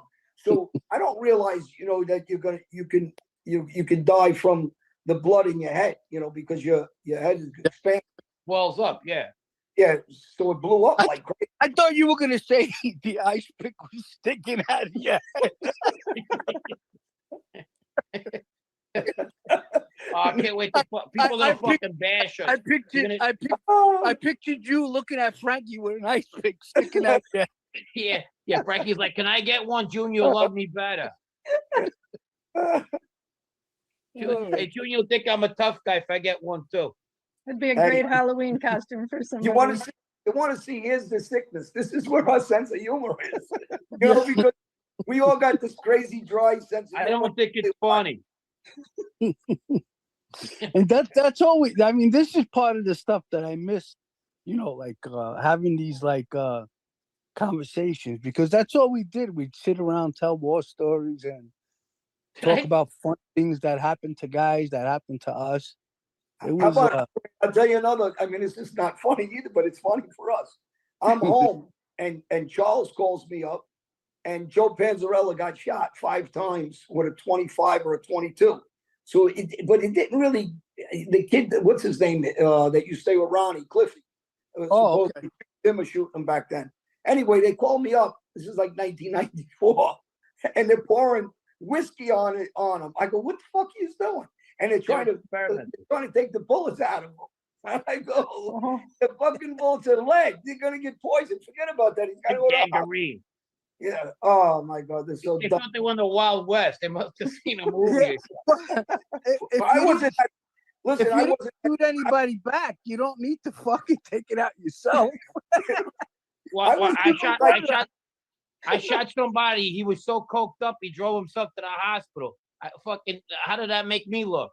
I swear to God, he drove himself. I hit him right in the belly. I took another shot at jammed. I'm glad he didn't die, but he drove himself to the fucking hospital. When I got shot in the leg, right? This is how dumb I was too. I go back in the hotel. I'm bleeding like a pig, right? And I go in the bathtub and I don't put it on cold water. I wasn't sure if it was supposed to be cold. I'm bleeding more, you know. So listen, my friend later on came to get me, and he was laughing. He's like, "This is how stupid we are because we don't realize you can bleed out. You know, you're too dumb." Yeah. I'm surprised they didn't try to cauterize it. Yeah. You didn't need a Halloween costume that year. The whole fucking ice pick in the head. The guy didn't fucking shoot nobody, but he's trying to take the bullets out from somebody else. I would like to know how that meeting would have went the next day with your guy. You know, you have an ice pick in the head. Oh my God! I was in the hospital a long time. I got really. That wasn't the only thing they did to me. They battered me. They stabbed me up. Besides that, hit me with a car. They did everything to me. Actually, Joe Kane was with me during that, and I gotta say, he did stand for me. See, The difference is I'm honest about these guys. You know, like him or not or whatever. He did stand for me. He didn't run. He stayed to Right. try to. So I give him that. Well, who else was there that didn't stay? You could figure. The main suspects from Howard Beach, all of them, they all left. Yeah. Yeah. Well, they always had that excuse. Well, John called me. Yeah. I I can't say my father will kill me. Yeah. So yeah, we got beatings our whole lives. So it's not like everybody. No, I thinks, definitely you know, caught him. I'm just saying, fucking, you guys took a little bit more than I did. Yeah. Well, you got lucky, Frank. You know. Yeah, I got lucky for sure. Lucky Yeah. for sure. So when you said if you were in a bad mood or whatever, and you just wanted to go out and start a fight with somebody, how did that transpire? No, Like if they looked at you, if they looked at you wrong. I wanted Remy to go Martin had something to do with it. Yeah, Remy Martin, and I wanted to go out. I was happy. I wanted to fight when I was happy. When I was in a good mood, drinking Remy Martin. There came a time when me and Howie, his friends went to jail, my friends went to jail. We palled around for about what, like 2 years? Yeah. And he would come. Yeah, we would hang out. We would hang out this bar on Central Avenue, and he'd come in, and he was always fucking ready. He didn't know somebody was looking at him. I go, nobody's looking at you, and he was happy. Somebody was looking at him. You know, I mean, what's his problem? I said, dude, come on, just stop, bro. Hey, You know? they were a couple of years younger than me. So when they stayed at the pizza place over there, Howie, right? Sometimes you guys had like 30 years over there. You had a lot. Yeah. Oh, did you know the epic brawl between Ridgewood and Mr. G's Pizza? Yeah, of course. I remember that. I pulled up, I think, when that was going on. God. Was And that, there was was that a lot- you coming out? There was a lot of people by Mr. G's, but that was different from where we were. You know, like I mean, I never hung out by Mr. G's, but they used to come and hang out by us too. Yeah. And then when we moved down to when we started hanging out by the club and by Aldo's, Associated parking lot used to be filled with cars, like 50 people there, girls all around, right? Well, that was the good part. There was always girls everywhere. Everybody would come pulling up. Yeah, girls coming from Brooklyn, all different neighborhoods. Yeah. Fuck, I remember that time these guys rolled up on us fucking big time. Huh? These guys rolled up on us big time. There was like at least, I'm not kidding, about 80 cars. It was like 7 of us. They were supposed to be this fake peace arrangement. We got had there. I was out there. Joe Gambino comes out. He can't fight a lick. He comes out. Hey, ain't nobody gonna fuck around in here, man. They fucking took him, started slapping him around. Happened to Joe, actually. He was in jail with me in Fort Dix. Joe was Gambino? Yeah. Yeah, I don't know. He was funny. You want to talk about somebody who's funny? That guy was funny. Yeah, he was funny, actually. Yeah. People had to get involved in that fucking thing. It was getting bad. Yeah. Didn't he go to Florida or something? I don't know what happened. I remember one night him and Robert Big Head Iavani, we sat down and we played squeeze. We called it squeeze. It was closed poker, and they fucking beat me for a quick 2,000. Them two cocksuckers, right? And then they had somewhere to go. I went outside. I got a baseball bat from my car. I said, "You guys ain't going nowhere. Go back inside, sit down." I wound up losing like 19,000 that night. They siggied you. And Bobby was sitting there laughing because I'd be motherfuckering the cards and slamming the table and Yeah. Hey, do you remember? He had to laugh when you would laugh, just watching him laugh, you know? Yeah. Howie, Mikey Monk died. You don't remember his son Sal? Yeah. Yeah. You know what? Once in a while, he gets in contact with me. Every so often, he gets in contact with me. He was at court when I testified against Bobby. Really? He was there? Yeah, he was there. He was giving you the good news. I I guess he was just there just to see, like. Yeah, I don't think he's not. He doesn't got any malice. No. I think it's Honestly, fair. just like you said that he spoke to you, I believe he would speak to me too. Yeah, he would. He talks about, I taught him to box when he back then. He always talks about that. He was somewhere speaking about it. I don't know where it was online somewhere that that I used to teach him to fight, to box. I mean, he was a big kid when he was young. He used to weightlift all the time. Yeah, do you see him now? Holy shit! Yeah. I heard he had a fucking stomach. Yeah, he got heavy. Yeah. Yeah. But yeah, he was always in good shape. He was always in good shape, Sal. Yeah, so I always worked out. Well, I liked Sal. He was a little weird at times, but I liked him. yeah, he was harmless. You know what the shame is? You see the way Mikey, his father, died like that, broke, alone, terrible. His Yeah. father was, and I like Mikey. I like Mikey. I thought he Me was too. Yeah. Mikey was he had a good fucking right hook, boy, I tell you. Yeah, Like you would never expect that from him. I seen him knock out some young guys one day. yeah. Well, you know what? It's always the nice guys that are pretty tough. So listen. I'm going to tell you. I'll give you a name, and and I talk good about him all the time. Guys might not like him. Guys talk shit about him, but when he was in jail with me, I got into a problem. He stood, and that's Johnny Bino. And guys didn't like him and talk shit. I said, you can say what you want about the guy. I go, with me, he was always a gentleman. With me on the street, in jail, everywhere, I always liked Johnny. And when I had an issue, he could have walked off because I had an issue with 6 guys. And he went by the corner of my eye. I seen him, and he was waving. He goes, and he came in, like he says, So when guys want to say something, I actually got there after you had already left, and I got there, and Bino and Skinny Dom were still there. were they fighting all the time? Yeah, they fighting all the time. They Skinny Dom tried to choke him in the bathroom too. But Skinny Dom was always wrong. Johnny was always right. Everything he said to him, because back then he told him stop talking to Frankie Copa because Frankie kept going out, and he goes, he's cooperating. So they come to my my bunk, and he goes, can you tell him he's not going out? I go, listen, Dom, he's not going out. This is impossible. I said, you could be dying in here. You're not going out to get your retinas done. I go, forget it. So we knew that Frankie was at that time was. You knew he was cooperating. I'm the one that brought it to Joe at the time, Messina. Oh, really? And people don't know that, and Joe never told Sal, his brother-in-law. He never let him know that I told him. And he goes, because Joe told me I got nothing to worry about. He can't do nothing to me. So he was, he thought he was cushioned, but it was all was on Sal. And then there's where the downfall was with Sal and him. And people don't know that, but that's where it came from. Yeah. So, Wow. Yeah, I mean, he was looking at 5 years. who's that? Frank Copa. Frankie didn't want to leave his money. It was worth zillions. Yeah, it was a 5-year thing, but he was like, he was out of shape. He was 400 pounds. He figured he didn't have 5 more years in him, and I was like, well, whatever. Well, And he brought the whole Sonny Black murder in.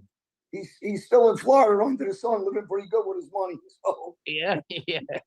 All right. so here's what I'm gonna say.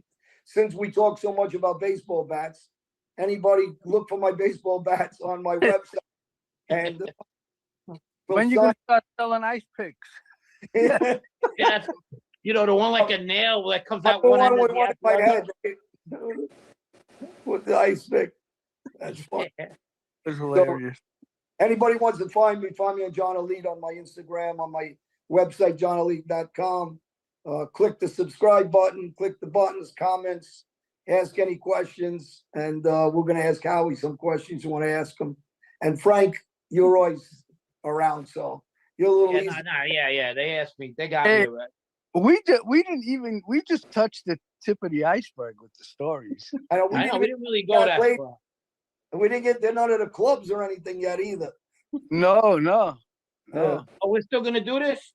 We didn't get into the personal fucking feelings about certain people in the neighborhood too. I know.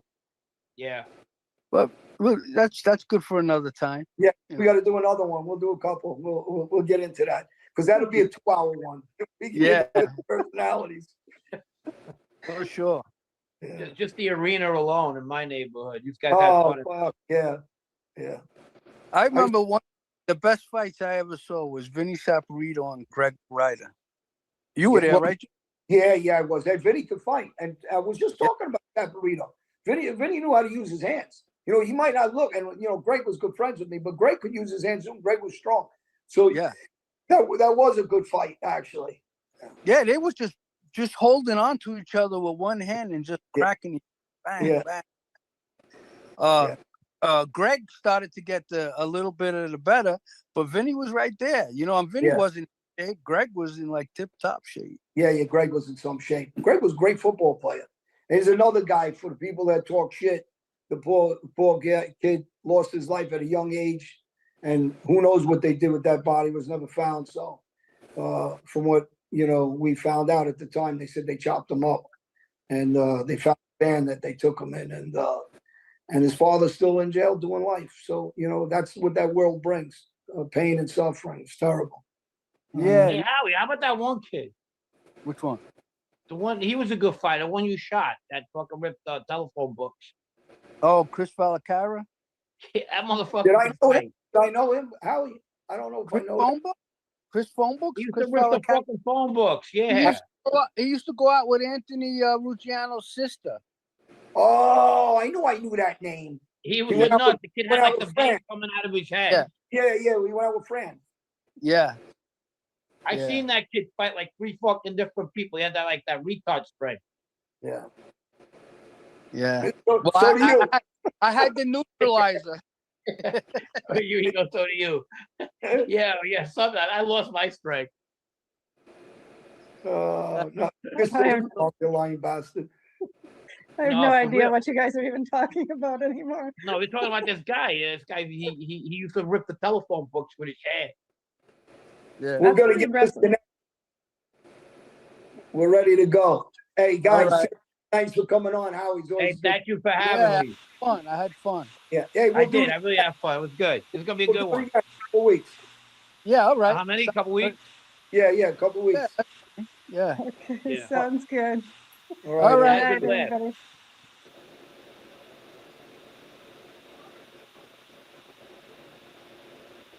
Well, all right. Well, there we go, guys. I hope you guys enjoyed that video. Before we get into the second part of the show and do a little Q&A and discussion on here, obviously I wanted to just preface this discussion by saying that, I personally, especially at the start of coming on YouTube a couple years ago, was pretty outspoken as a critic of John Alite when I first came on YouTube. And I've always questioned, a lot of the stuff that he has said and claimed in some of his books and interviews. And he's obviously been a controversial figure for some people, especially in this community, primarily from the Gotti family, that has went from saying that, Junior never knew who John Alite was and they were never friends. He was never at their house, to eventually having to acknowledge that he was, in fact, very close to Junior Gotti during a certain period of their time in their lives. And a lot of the things that Alite has said that were previously scrutinized by people like myself included and were placed under a microscope turned out to actually be true. Although I have been critical about his authenticity and truthfulness at times, I do believe the original narrative that was painted by the Gotti family and especially by Junior Gotti, until getting to know both Francesco Fiordilino and Howie Santos, who's on panel with us today, that grew up with Alite. They both came from the same neighborhoods and the same areas. They shared a lot of the same stories and verified a lot of the claims that Alite's made that people did question that were in fact turned out to be true.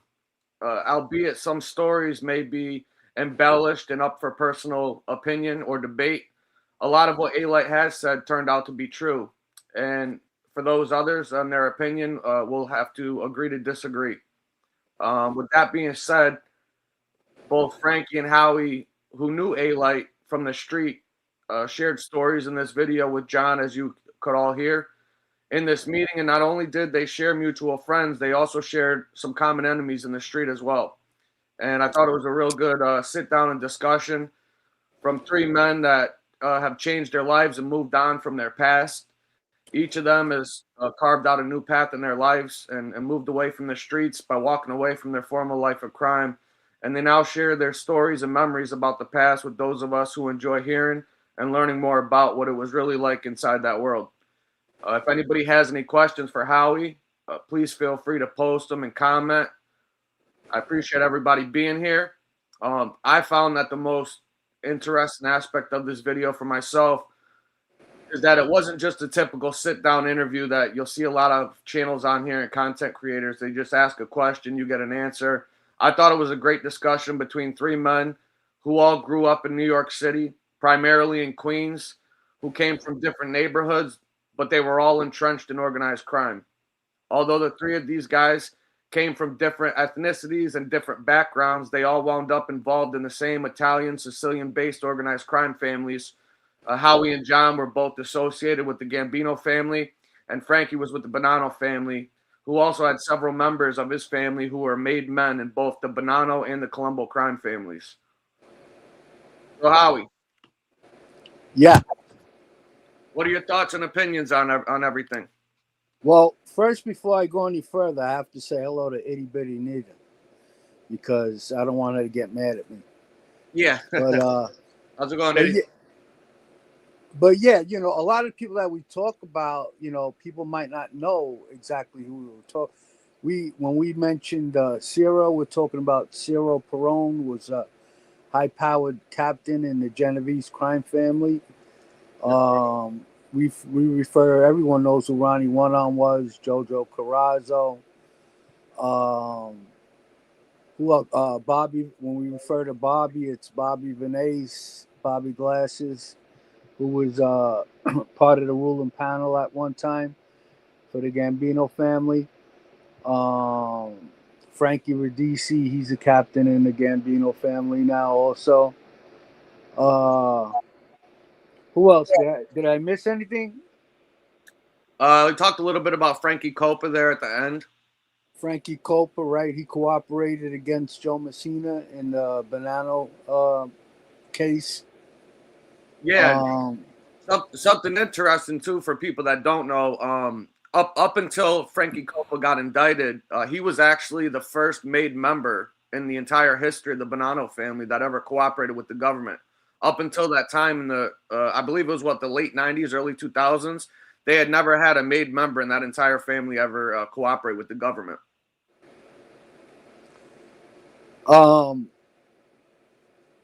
Skinny Dom was Skinny Dom Pizzonia. He was one of the hitmen on the hit on Paul Castellano.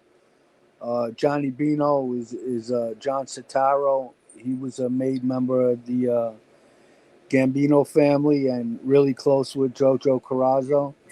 Mm-hmm. He may be even a captain by now. I don't know. There's a question right in front of me from some guy named. Oh yeah, there it is. Of course, yeah. We send each other messages. Me and A-Light on the holidays. Frank, we always, you see us on here together. So if A-Light, of course, yeah, without a doubt. I mean, our pedigree was fucking. We had a better pedigree than 60% of the people out there that are fucking made. Yeah, for sure. Of course, we would have got straightened out. I mean, Jojo Carrazzo told me to my face, "I wish I could straighten you out." Other people told me about them talking and joking around and saying, maybe we should change his birth certificate. Huh. I wasn't there for those conversations, but one, they both came from. One came from Tony Muscatello, who's a wise guy, and another one, and the other one was from Little John, Ronnie One-Arm's nephew. Yeah, and we had a question here. I think, unfortunately, I think Frank's working tonight. He said he was going to try to hop on if he had some time. I told him to reach out. We'll be on for a little bit, so maybe he'll be able to join us. I don't want to answer questions incorrectly for him. I don't know if you know, was Bobby Glasses in Ridgewood? Where did he operate out of?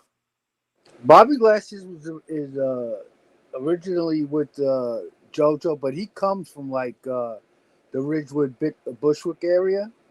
And he was located, his cafe was on Myrtle and Cooper, which was technically Glendale. Yeah, and Which was, Frankie did have ties with Bobby Glasses a little bit, not as much as you though, from what I understand. But he was I believe he was a Sicilian faction, right? Part of the Sicilians that Frankie's family knew. well, Bobby, he was part of the American faction, but because he spoke fluent Sicilian, he became more of the liaison between the Sicilian faction and the American faction, and he was acting captain for Dominic Cephalou. Um, as Quiet soon as now. it's quite, yeah, and eventually, Cephalou became the boss. He was the underboss for a short period of time, and Bobby himself was part of the ruling panel when Cephalou and everyone else was arrested. Yep. And But then oh, sorry. Go ahead. yeah, because Bobby, he represented the Gambino family in that neighborhood, Ridgewood, where Frankie comes from, and the other family that had a strong presence was the Bonanno family, which where Frankie comes from, and it was actually the baccarat game that was held during the holiday season. Um, all the cafes had to shut down because they wanted everyone to go to one cafe to play baccarat, and Bobby was the representative for the Gambino family when Cephalou wasn't around, and Frankie's uncle was the representative for the Bonanno family for a period of time.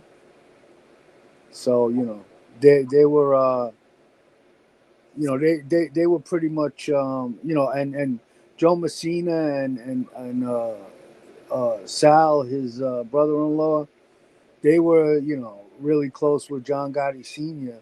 So the Bonanno family had a close relationship with the Gambino family. Yeah, and Roro had a question. She says, "Why was Alite's credibility questioned?" Well, that's because of the Gottis. The Gottis did everything they could to discredit everything he said because he was, going to testify against her brother. So everything, if John said he went to breakfast, at Denny's one morning, they would say it's not true.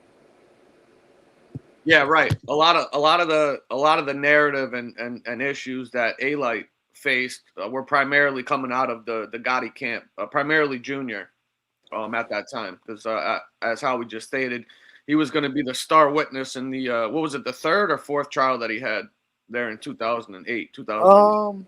I'm not sure, but one of them.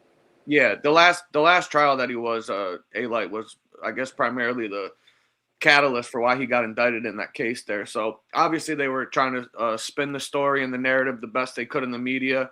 And then a lot of the other damage and stuff that was done was, Casperosa had the website out, and, Junior was feeding him information that I'm sure at this point he later figured out that a lot of the stuff that he was probably told wasn't necessarily true. And some of the other stuff that he did say probably was.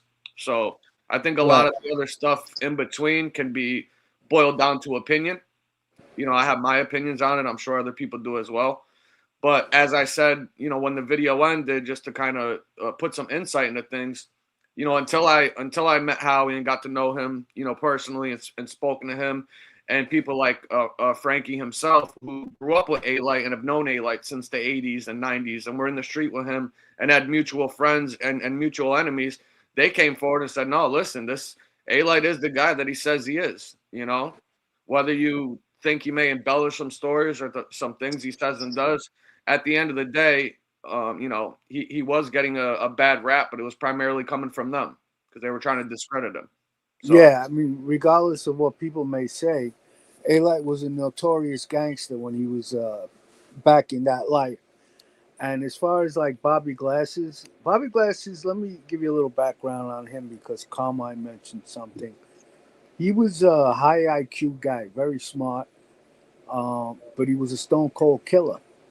He was one of the guys that walked into a bar and shot dead Linda Gotti's boyfriend, and another guy by the name of Jewish Ronnie.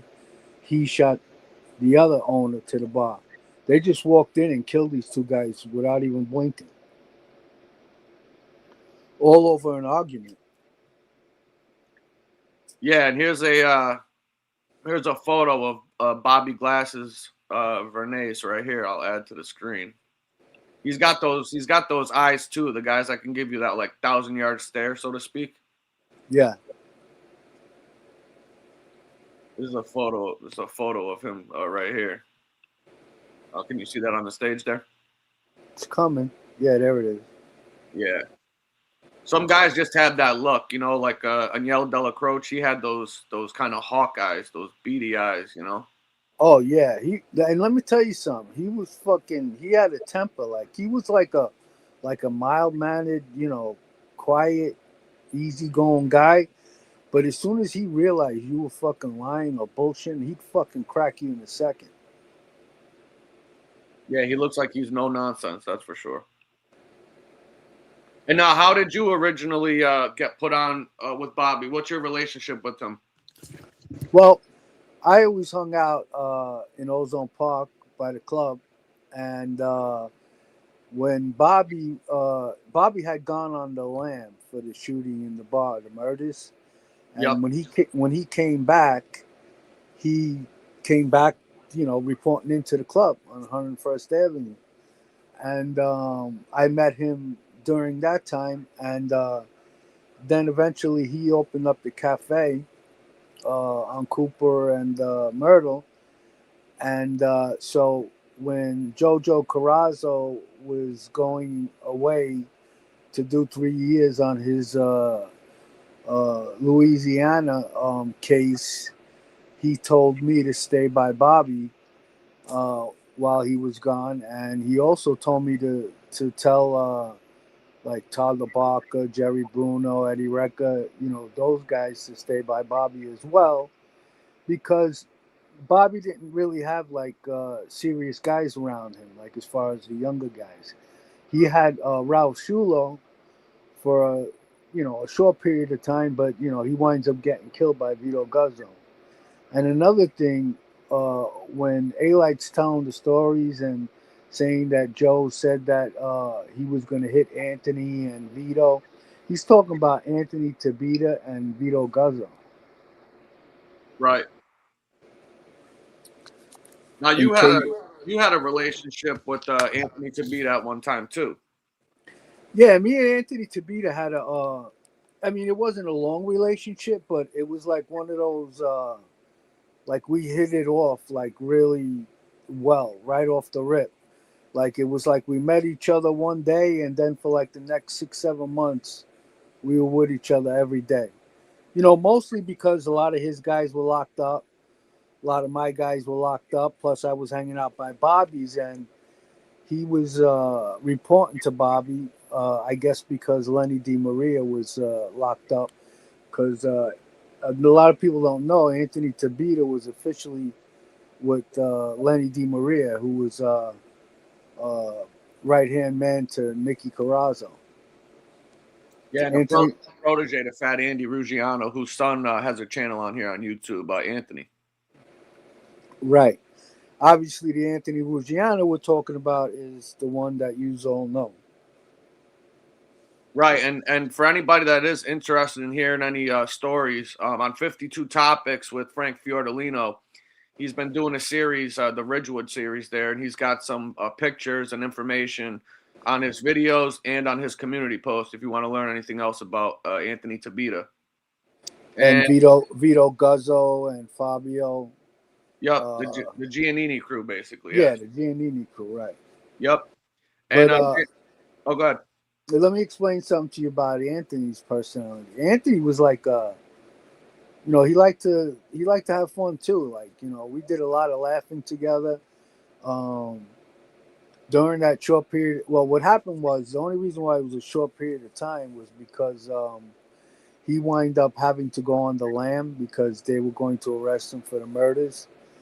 And But during that short period of time, if he would have been out in the street a little longer, I don't know if I'd be here right now. But because he wanted me to help him kill this guy John from Backdrafts, the guy who shot Vito Guzzo, and he was going to help me kill Dave Antonucci, and we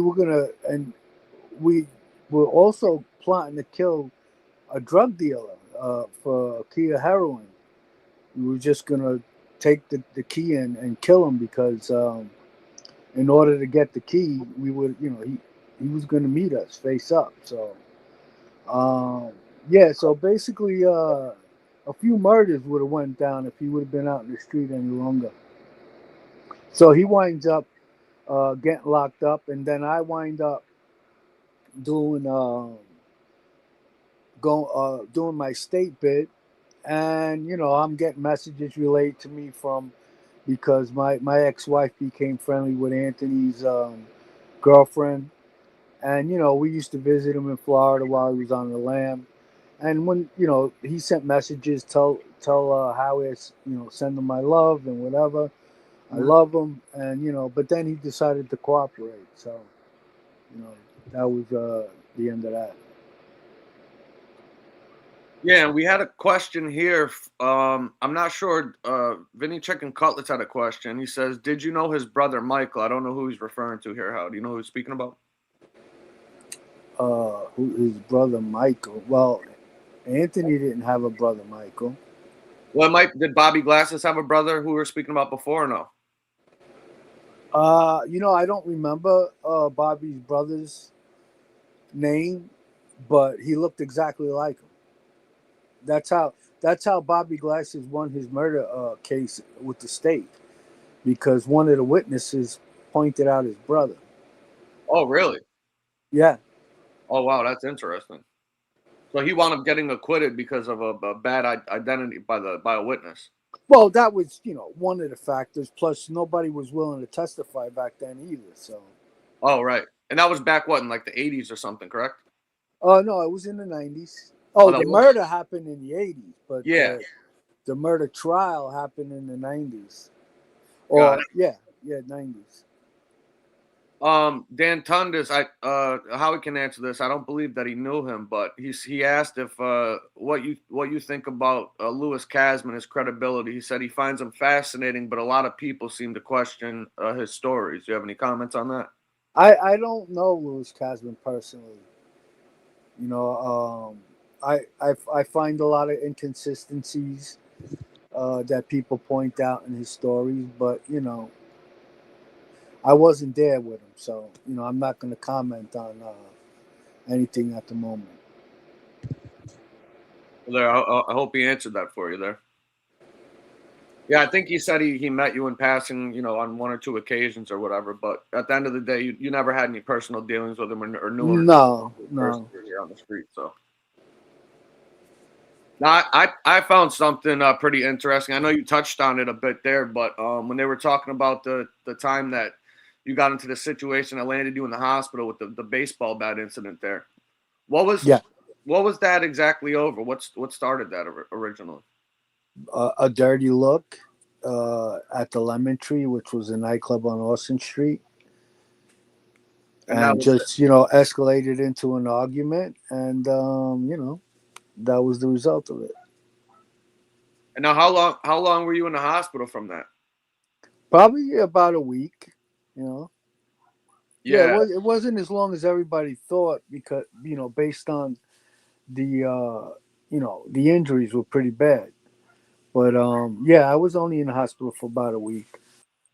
Yeah, I probably left a little bit too early because I remember getting dizzy a lot while I was out. I shouldn't have been. As soon as I got home, I went back to the club, and I'm hanging out, walking around with a bandage on my head. I should have been laid up resting in my house. Yeah, you tend to do pretty foolish things when you're younger, You think you're invincible, so to speak, and, right? Yeah, and things, a little a dirty look, things can escalate to murder. I mean, you know, those guys were lucky they didn't die. I didn't stab them, you know, expecting them to live. I didn't shoot the guy expecting him to live, but they lived, and I'm glad they lived. So, you know, because now that they would have been 2 murders on my conscience. But yeah, I mean, you know, these people on YouTube don't realize you talking shit to fucking people that, you know, back in the day would have killed you for that. Yeah, and like you said, it didn't take much. Nope. And you know, I think something's interesting too, where you just said that, you know, you're glad that you obviously you didn't kill those guys because it could have very easily wound up like that. And you know, you find these people that come on YouTube and they want to boast about it and, you know, act like they have more bodies or killed people that they never did. And I find that to be so bizarre to me. I don't know if you have any opinions on that, but I think, you know, looking back in retrospect, when you look back on your life, you know, you can say, like you said, you could sleep with a good conscience knowing that thank God you didn't kill anybody. Yeah, I mean, listen, I can't tell you how I would have felt if they would have died because they didn't die. You know, Right. but you know, you got people on YouTube, he didn't kill nobody. They think like you're less than or whatever. Like, I mean, the only difference between me and the murderer is my victims lived, you know, and I'm glad they lived because, you know, who knows? I hear a lot of people, you know, that have murdered people, you know, they suffer from like, you know, PTSD because of it. Yeah, it haunts people. Absolutely. I mean, Yeah, because even guys, you know, that were trained to kill, that go out to war, that these people are trying to kill them, they have nightmares over that. And these are yeah, people that were trying to kill them in an instant, you know? yeah. I mean, listen, when we were younger, I mean, it's a crazy thing, you know. When you're younger, your mind isn't fully developed. I mean, this was something that we wanted to do just to boost up our reputations, and we had no regard, we had no conscience or anything back then. But as you get older, you start thinking about these things, you know, more maturely, and you know, you value a life more than you know you did back then. Like, you know, like when I was a kid, I had no problem watching two dogs fight with each other. Now as an adult, I wouldn't be able to look at it because I love dogs so much. Yeah, I find that to be one of the most repulsive things, I think, is the people that get involved with you know, fighting the pit bulls and the dogs and stuff like that. I don't know how they do it, man. I really don't. Yeah, I mean, I watched videos and you know, other people fighting their dogs, and it was like fucking an adrenaline rush at the time.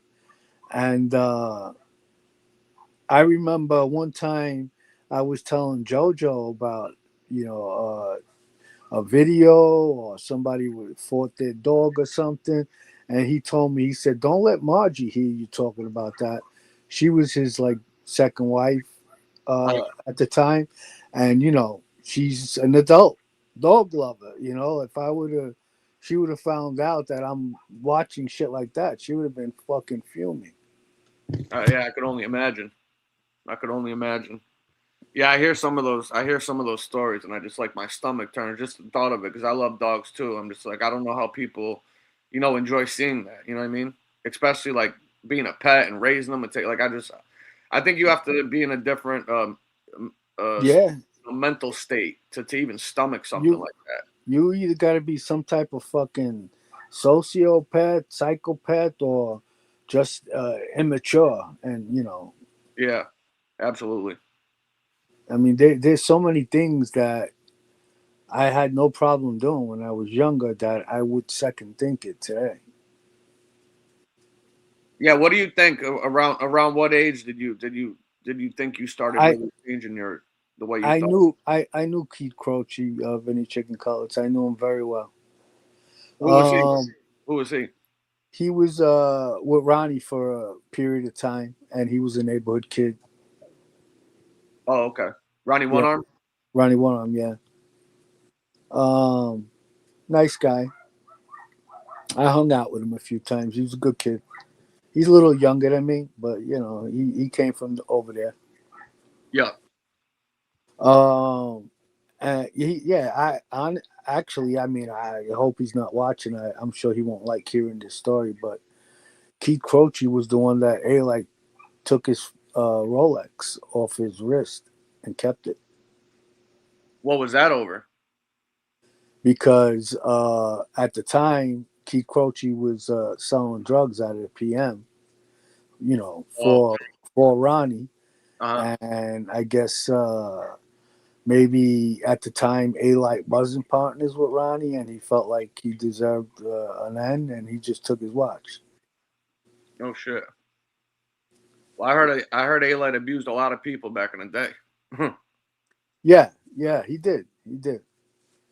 Um, but yeah, when you're younger, you don't think about the things how things affect people's families. Um, you you basically a lot of us were willing to kill somebody just for the hell of it. Yeah, you have no regards for somebody's life at that time. Well, you said something interesting when you were having the discussion with John and Frankie, where you said that baseball incident, really had a big impact on your outlook of life or human life in general. Yeah, because I what I experienced in that event was basically laying in the fucking street in my own blood, not knowing whether or not I'm going to live, and having to experience the grief that my family had to go through. And I just, and then just thinking about how these guys probably, went to the diner afterwards and were, laughing and joking and telling all their friends, yeah, we just beat this kid with a fucking baseball bat. And, you know, I became like a notch on their belt. So I just told myself I was never going to be the fucking brunt of anybody's fucking story, joke, whatever it was. And I just became an animal. I didn't give a shit about anybody's fucking life, their family, nothing. If you had a problem with me, I wanted to fucking hurt you. Yeah, I could only imagine. I could only imagine. Do you think do you think that had any long lasting effects? Um, I'm sure my whole life has got long lasting effects. I'm sure I feel the effects of that. I'm not going to go into my, Yeah. my personal things, but it my that life had an effect on me. Yeah, I could say like maybe I got like PTSD, like if I was in the military. I meant from the baseball bat incident, like, headaches or like, do you think your memory loss, any type of stuff like that, anything like that or no? I, you know, I mean, I do feel like my memory isn't the same now, but that could just be from age. Like I'm not sure. I'm really not sure. But I mean, if I showed you the scars on my head, you would think like, yeah, you definitely got fucking damage. Well, yeah, I mean, you made that comment when you were in the hospital that they didn't even want you looking in the mirror because you might go into shock. So I could imagine what the picture looked like, and it wasn't pretty. Yeah, I mean, when I was laying on the stretcher, nurses were walking by saying, "Oh my God." Man, you're lucky to be alive. It sounds like, honestly. Yeah, I mean, just picture it like two like 6-inch scar, uh, 2 6-inch fucking splits in your head, your scalp, and because of the swelling, they probably look like they're like 2 inches wide, spread open, and Yeah, you can see probably the skull, through there, and then the one on my forehead was just like open, like the size of a small plastic cup, like round and swelled up, really. where you can just see my forehead. Yeah. Like the skull, like the actual bone in your head. No, the actual skin, right? Split Uh, open, right. but because of the swelling, it like kind of rounded out. Oh, I see what And you're saying. you know what I'm saying? Like, and then you can Yeah. see like my forehead. That's crazy. Yeah. I try to even like Google a picture and put it up, but I probably get struck because it would be so gruesome to even look at. It Oh sounds yeah, yeah. Just picture looking at somebody with cuts on their scalp and forehead, and you can see the bone. yeah, that's insane, and that's like probably the worst part because you don't really have fat or meat on that part of your body. That's probably the thinnest skin. You know what I mean? So as soon as you get split open, you're going right to bone, basically. Right, and then it splits open, but then because it swells up. As it's swelling, it's spreading open. Yeah, it's like tearing, right? Yeah, it's like Oh my gosh. yeah, it's weird. I could only imagine going through that much. Yeah, I can understand how something like that would, definitely have an impact and change your life and how you looked at things for sure. Yeah, I And mean, now, listen, nobody wants to get nobody. The thing that everyone is most fearful of when they're kids and they get into fights is losing yep. because of the embarrassment of it. Hmm. So I turned that fucking feeling into fucking revenge and just made me a monster. Yeah, you were gonna make sure that you struck first, and nobody was ever gonna get that up on you ever again, basically. Struck first, I made sure they were gonna fucking feel the pain that I had to go through. Yeah. Whether or not it was them who did it or not. Just this is what I'm gonna assume you're trying to do to me, but I'm gonna do it to you. Yeah, and you touched on something interesting during the discussion is that you said, obviously now, you've completely changed your life. It's been what going on almost 20 years now, roughly, since you Uh walked away from that life. Was it 2009 around then?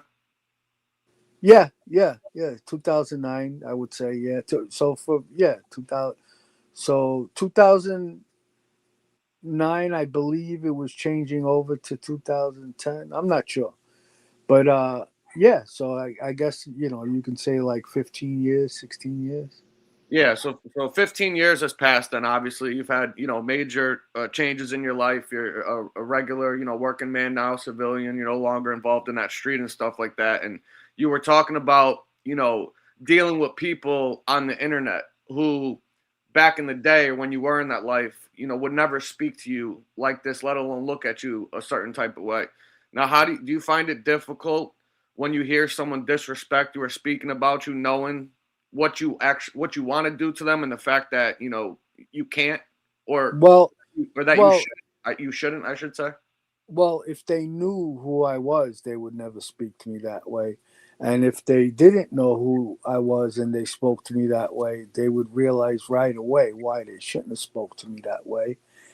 And you know, like there's been times where people have pissed me off here, and I've actually sat back and pondered how I can get a hold of these guys without getting caught. Right. And when I say that, they're lucky, I'm lucky. When I say I'm lucky, I don't live nearby, is because the anger that I feel at that moment. If they lived fucking 20 minutes away from me, I would have been in my fucking car and went straight to their fucking house and did something to them, you know. Uh, Well, I was, I thankfully was, you don't. yeah, I was fucking pondering, fucking doing things to people, and I didn't live nearby. Right. But like as days go by, weeks go by, yeah, you start to come back to your senses. But Well, when you live close, you don't have time to come back to your senses. You're just fucking angry and you want to react. yeah, absolutely. No, I totally get that, and that's got to be so irritating at the same time. You know what I mean? Oh, so irritating. You got some of these people that talk to you any way they want. They've never even, experienced the life that I've experienced. And, you know, they've never grown up around people who made it their business that nobody can ever talk to them that way.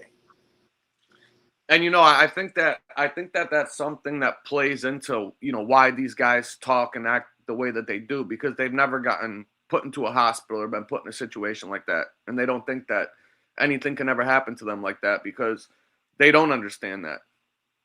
Yeah. Hey, Missy. Well, you know, like you got these two knuckleheads, Soblo and fucking Chicago fucking Dumbbell.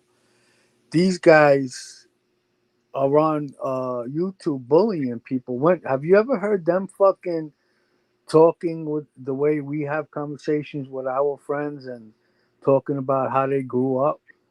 No, because they didn't grow up the way we grew up. They didn't fucking experience anything uh, that we experienced out in the street.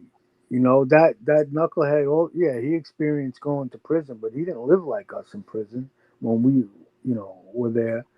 And you know, he didn't grow up the way we grew up. He didn't grow up with any fucking discipline or anything like that. I mean, he was 24 years old, hanging out with 16-year-olds.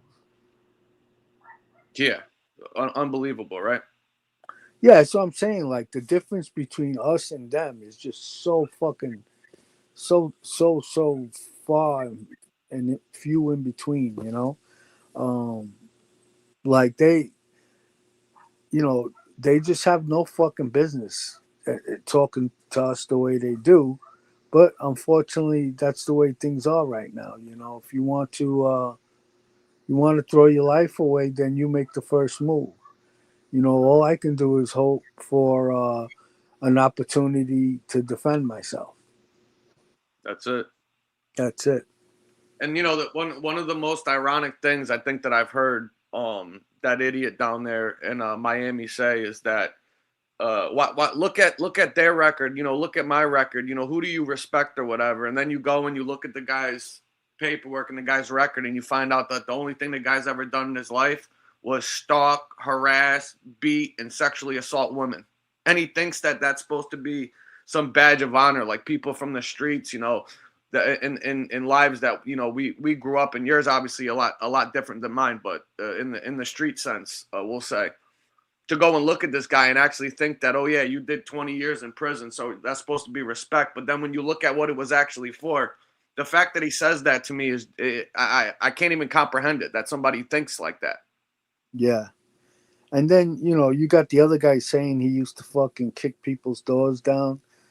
You Yeah. never fucking did that. You Never. why you know, like if you did, then you can describe to us what happened. I mean, you're talking to guys and boosting up your reputation. Oh, I used to kick doors down and do this, do that. No, we actually fucking did bust into people's houses, tie them up, you know, and do some fucking hate, you know, and that was fucking heinous shit to be doing, you know.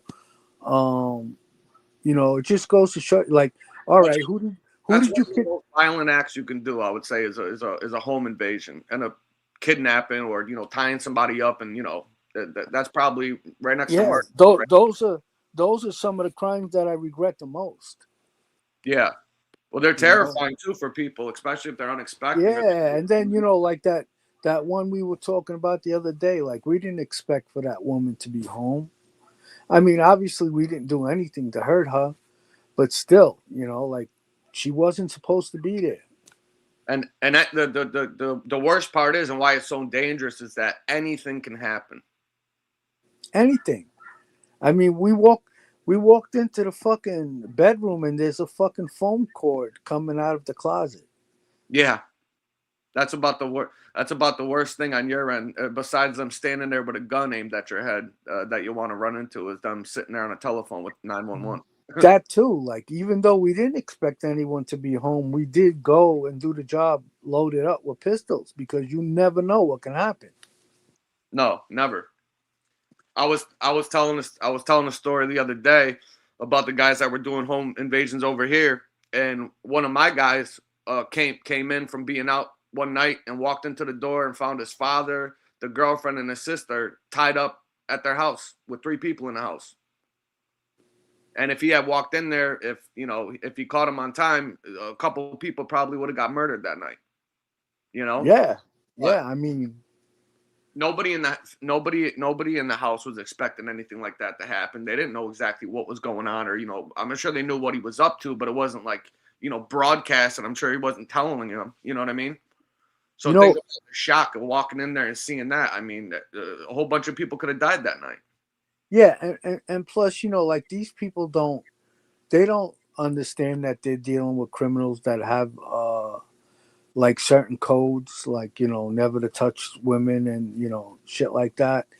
Um, so just imagine what like the women in these home invasions, the shit that's going through their head, like, oh my god, Oh yeah, I'm about to get fucking R word. Yeah. SA'd from fucking, but no, if we had a code, we didn't even want to fucking touch these people, Right.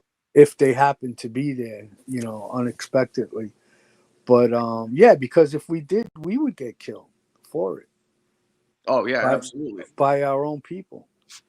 Well, see, and that's one of the main differences I would say between organized crime and the typical street gangs, or just typical hoodlums in the street that are doing it for for money, or just to support a drug habit, whatever it may be, because a lot of these other people don't have those codes, and they don't have to go and answer to anybody. And if they did do something like that, it just kind of is what it is. Yeah, you think this other guy, if he ever did a fucking home invasion and there was a woman there, you don't think that he wouldn't fucking SA her? I think that guy's so demented in his head that he would have forgot what he actually went there for, and wound up just doing that and leaving. That's how sick that guy is. Yeah, yeah, I yeah. was Or the wolf. I was making a joke about it, but I was half serious at the same time. And I said, apparently maybe he's trying to wean himself off of kids by dating a fucking dwarf. Yeah, It's a sick joke, but it is what it is. But yeah. yeah. Yes, it is. Yes, it is. Yeah. Like you got these guys. They come on here on YouTube, and they're trying to portray themselves as whatever it is that they're portraying themselves as, but you never see them do a show and have conversations the way we just had, me, Frankie, and Alite, three guys from the same borough, just fucking kicking the fucking Willy Bobo. Never. I've never even heard them have a civilized discussion with anybody, let alone one from reminiscing about growing up doing anything. I think back, like, the way shit was back then. I'm like, Jesus, how the fuck, like, I would have, like, how did we live the life like that? Like, it was just every day was a felony was committed. So yeah, so many you can't even count. You lose count to them. Every Yeah, every day you're breaking the law. Every day you're committing a felony. Multiple in most cases. I mean, yeah, every single time I went out, I know I'd meet 5-10 people in a day. I just caught 5-10 felonies. You know what I mean? yeah, or conspiracies. Yeah, or that. Yeah, you just get indicted for conspiracy. Yeah. And you never know, especially when you're going out. Shit used to happen all the time. Somebody would get stabbed. Somebody would get shot. Somebody would get beat up. You're going out. The fights were weekly, and sometimes we would go out looking for it. To be honest with you. Right. I mean, like I said, like when we went out, we were having a good time and all fired up. We used to want to get into a brawl so we can fucking talk about it. Yeah, just to joke around and laugh about it afterwards. Yeah. For wreck, basically. Right. For wreck. That was our fun, being, everybody wanted to boost their reputation and be the guy who did X, Y, and Z. Oh, did you see I knocked that guy out, or I did this, I did that, or I stabbed him, or did you hear fucking Common fucking shot 3 guys, and the next day everybody's looking at you a little different. Yeah, guys got high off that shit. Yeah, just and hearing other people talking about them or putting them in that light or looking at them like that. Yeah, and the respect you gain from it, makes people treat you and look at you differently, and that feeling is a high in itself, and It's an intoxicating feeling. You can't wait to feel it again. You know, it's interesting that you brought that up, right? Because I'm thinking about, you know, the younger guys, like the generation of people that are coming into adulthood now that are still, you know, kind of knocking around in the street trying to figure out, you know, what their lane's going to be, so to speak, you know. And there aren't people out there, you know, well, I guess in organized crime, not in like the gangs of street life and like, you know, the hoods or projects, whatever, in these, you know, a lot of these urban areas and stuff like that. But in organized crime specifically, nobody's doing those murders anymore, or the stabbings or shooting people in broad daylight for that reputation. So I'm wondering how people are even looking at a lot of these guys now. Are they just not even taken seriously because they're not doing any of that? That's what I'm curious Yeah. about.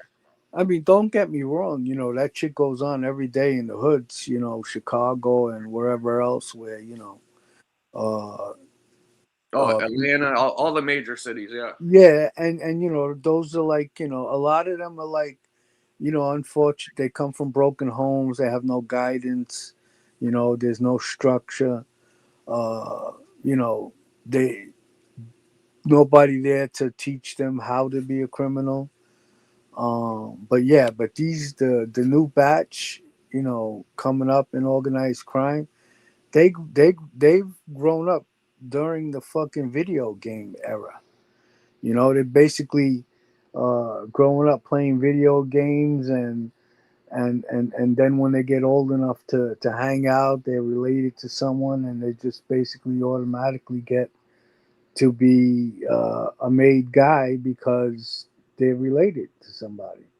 Meanwhile, they weren't in the fucking trenches, you know, and growing up in the street, you know, with kids that, you know, that didn't cut school and were just out and about, basically looking to get into trouble.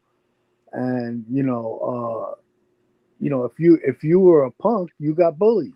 You know, so in order for you to get to have a decent reputation during that era and the reputation to be good enough for an older wise guy to want to take you under his wing, you had to prove yourself.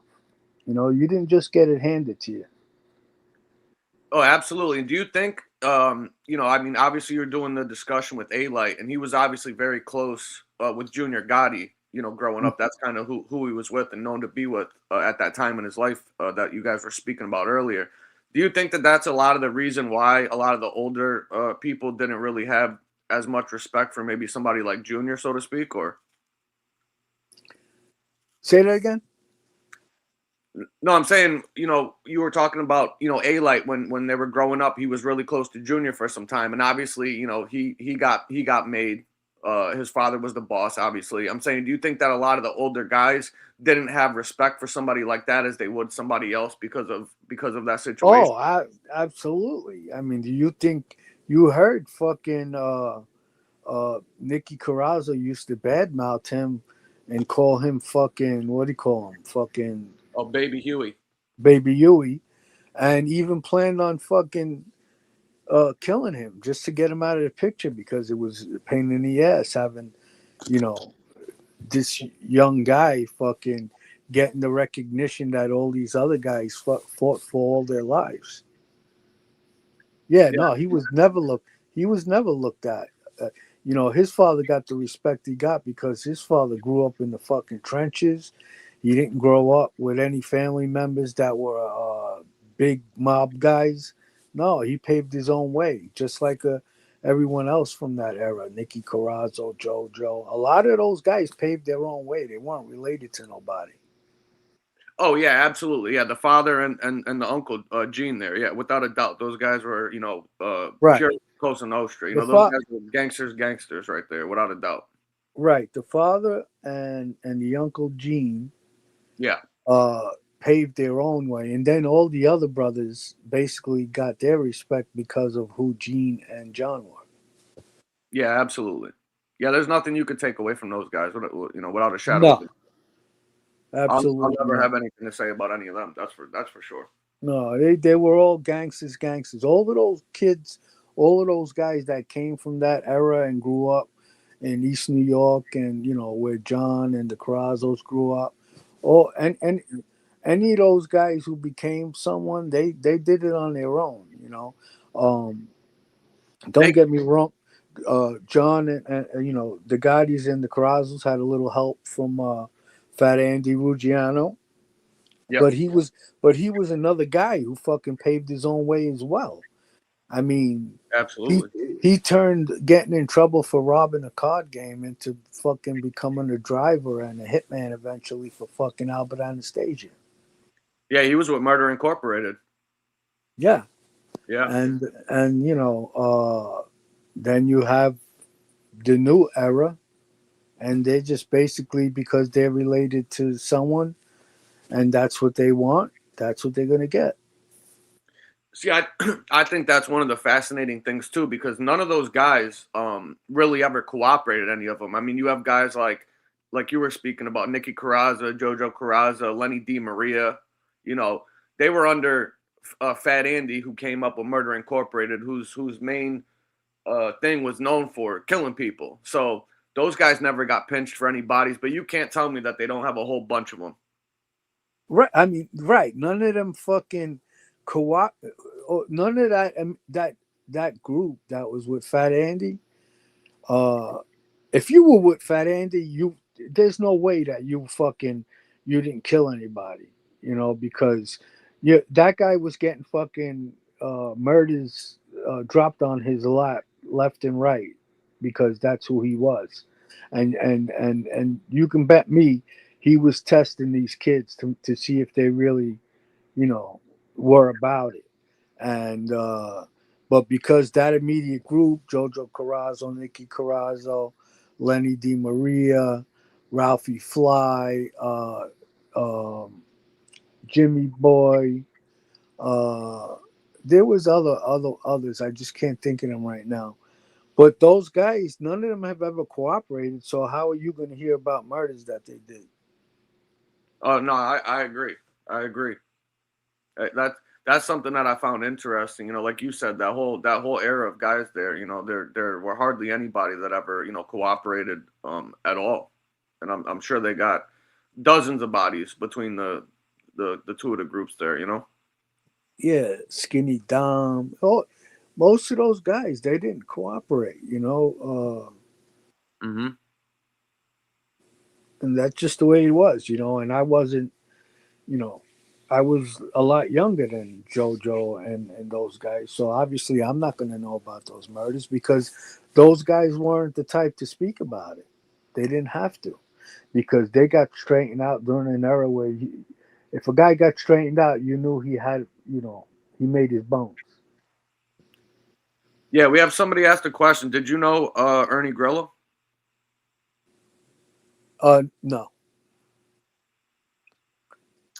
It's flash, but I forgot who asked it. But I thought Something something else that's you were telling not to switch up completely, but I was laughing when you were telling the story about the time that you were playing cards, and who's the guy? Wasn't it the big? Well, he was the guy that was on that TV show, right? The Biggest Loser, or whatever. Yeah. And the other guy was a guy that Dominic Sicali talks about a lot. He wind up, he was with the Bonanos. So Dominic Sicali, he hung out with Dominic Sicali, Ace Yellow, Vinny Gorgeous, and those guys. He was one of their guys. That Oh, yeah.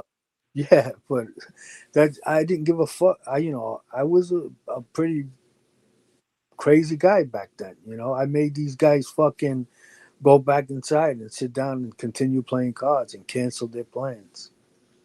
Well, that's one of the things I was kind of chuckling about because for people that don't know, if you're going to play a private game, at a club or any place that they're holding one of these private games, the rules and what you're expected to do at the private games compared to say at a casino where you can kind of come and go as you want.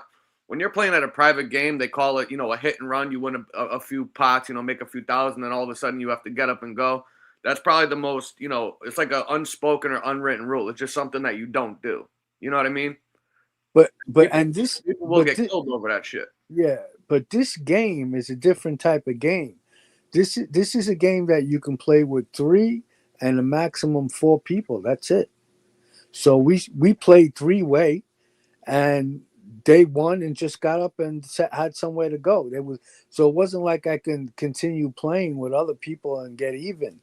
You know what I'm saying?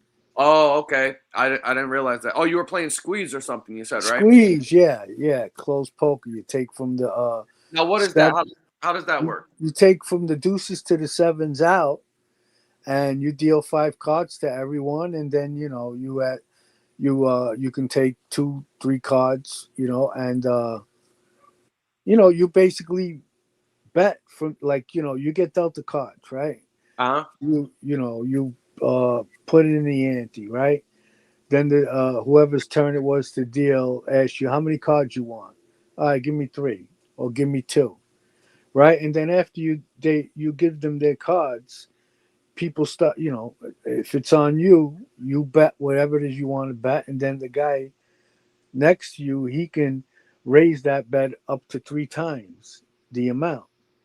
Oh, wow. So, and then the next guy after that could raise it again, so it was a quick game, and you basically had to, close your hand. Either in that game, a flush was stronger than a straight.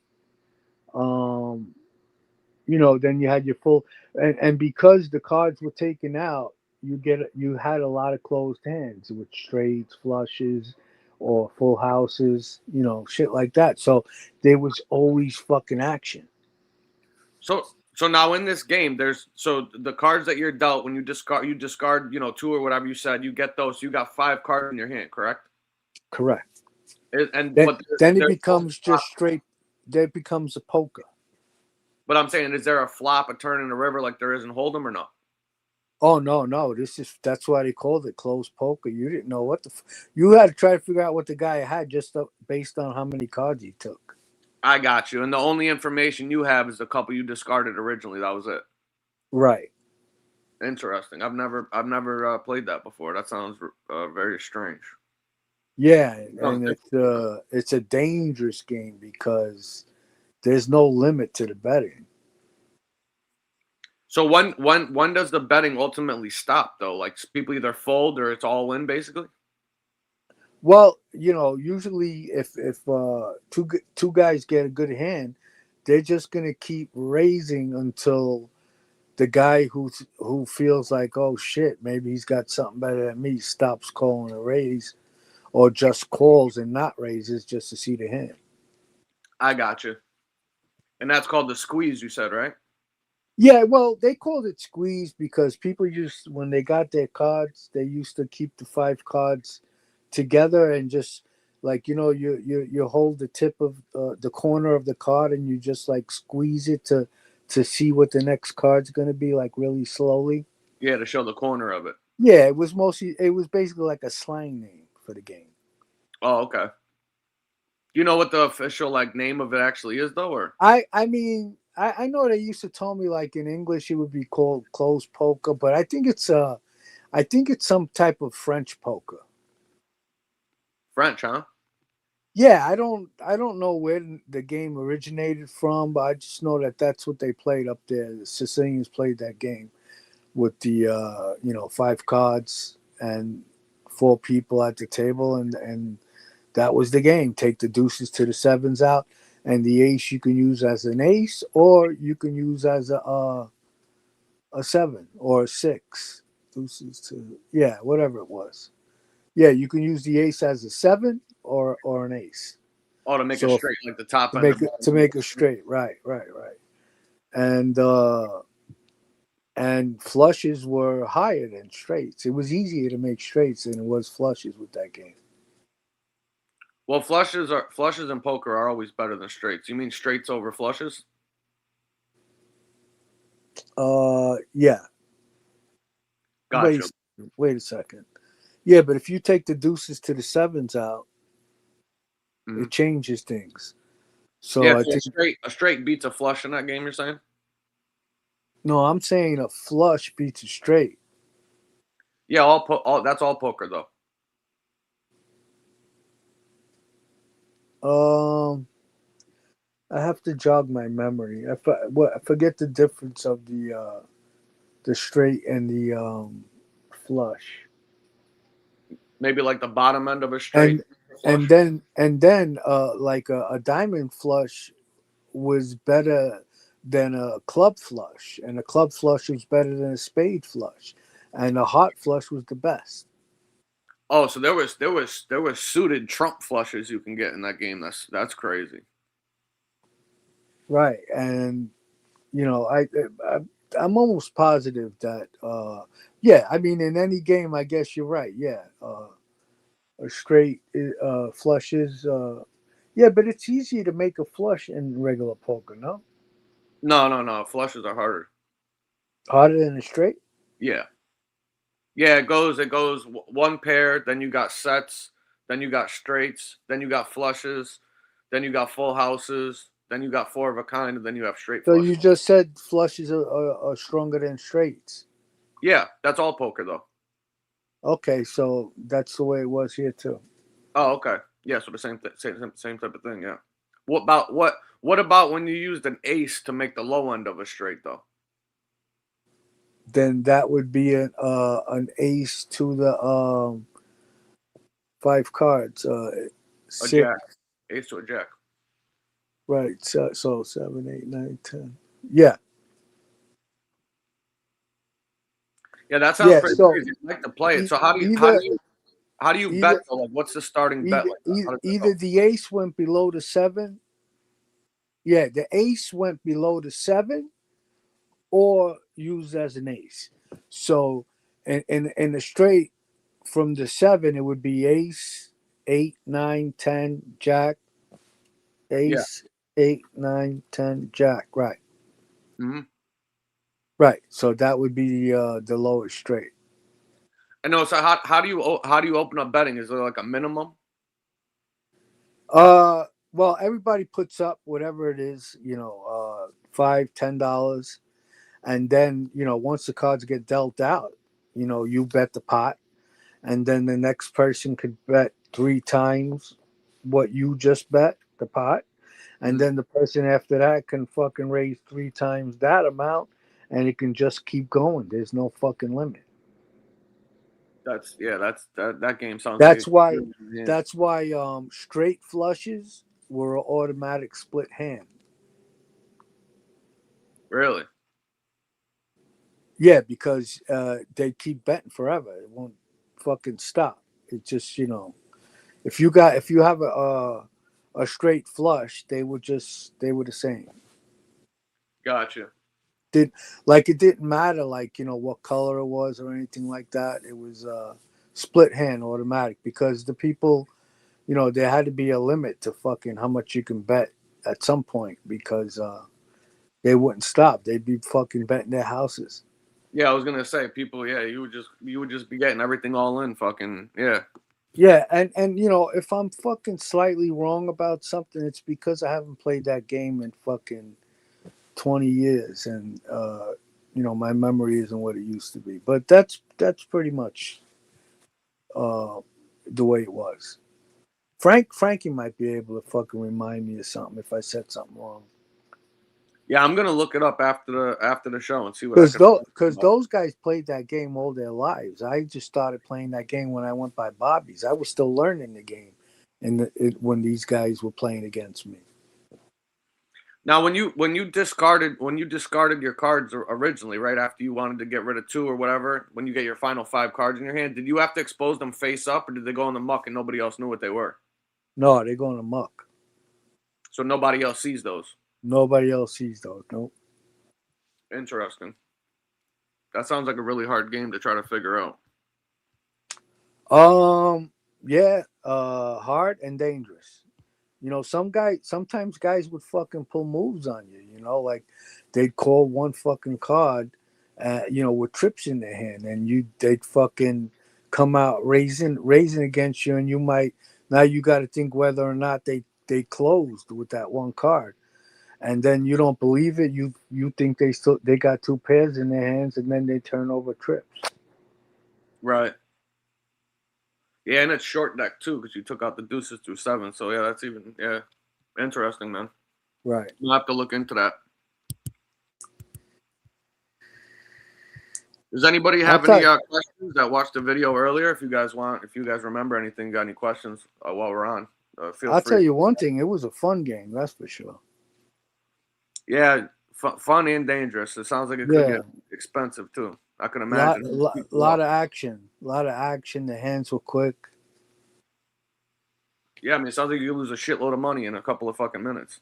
Yeah, because like you didn't have to count the like if you wanted to raise the bet 3 times, you didn't have to fucking count and come out with the number. All you said was 3 times. Yeah, it's almost like PLO. You know, when you're betting pot or whatever, they calculate it for the dealer and shit. Right. Carmine wanted to know if you knew Jerry Bruno. Yeah, I knew Jerry Bruno very well. I think you've told that story on here before. Regarding he was involved with Todd LaBarca in the murder there of Yeah, and he came with me on a guy that had to get a beating from Bobby. I used to rob cars with him back in the day. We've committed a few burglaries. Also, he was part of that Gap burglary on Cross Bay Boulevard. Oh, that's Carmine, what's going on, man? Good to see you. Sounds like a game to play when you only have a few players. Yeah, right. And it's on a busy night you can have 2 games going, but the maximum is 4 guys. Were those house games? Was the house taking cuts off those or no? Yeah, they cut 5%. Oh, they were. Oh, wow. So they can make a lot of money real quick too. Yeah, because at one point, me and Big Head had the game. It was our game in Bobby's Cafe. Oh, okay. Gotcha. Yeah, me and others at Bobby's Cafe showed Alphonse how to play the game. And then we used to play a lot of Scala. Oh, yeah? Yeah. You like playing that better or no? That was fun too, yeah. I even learned how to play Cinquecento. Carmine would know that game. That's with the Italian cards. I was just starting to learn all of that too. I got pretty decent with Cinquecento. Then you play Scuba, which is like a 2-man game. With the Italian cards. Yeah. Hey, can you give me 1 second? Yeah, go ahead. Did I ever deal with people in SoCal? No. You talk about Southern California, right? I believe so. Yeah. 500, right? In English, you call it 500. Let's play. Yeah, I remember because some guys used to say, let's play 500. Right. Cinquecento is 500 in English. 1 minute. Yeah, Carmine. Yeah, right. I used to mostly say, let's play 500 because I was the American guy. But, the Zips, the Sicilians, they call it Cinquecento. That was a really good game. That was a fun game. I didn't get to perfect it, but I had fun playing it. You got to figure out who your partner is.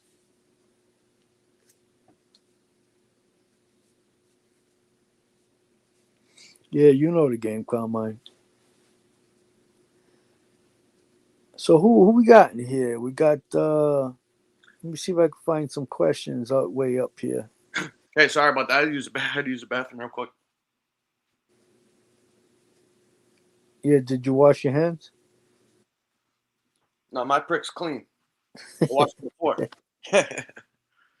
I had a question earlier. I don't know if you've even spoken about this on any of the shows that you've done in the past. You might have though. but you were speaking about the incident that Jojo Carrazza had down in Louisiana with the Marcello family. Did you want to talk a little bit about that and tell the people about that? Yeah, Jojo Carrazzo and uh, Jack Camerano. They were going partners with the Marcello brothers, that were the children of Carmen Marcello, the big gangster from Louisiana, Yep. and they were going to take over the slot machine business out in Louisiana, and they had a deal that they were going to do with Bally's for the machines, and basically start putting their machines in all the places in Louisiana. But the feds got wind of it. They set up some wiretaps, caught some conversations, and Jojo wound up getting pinched for that.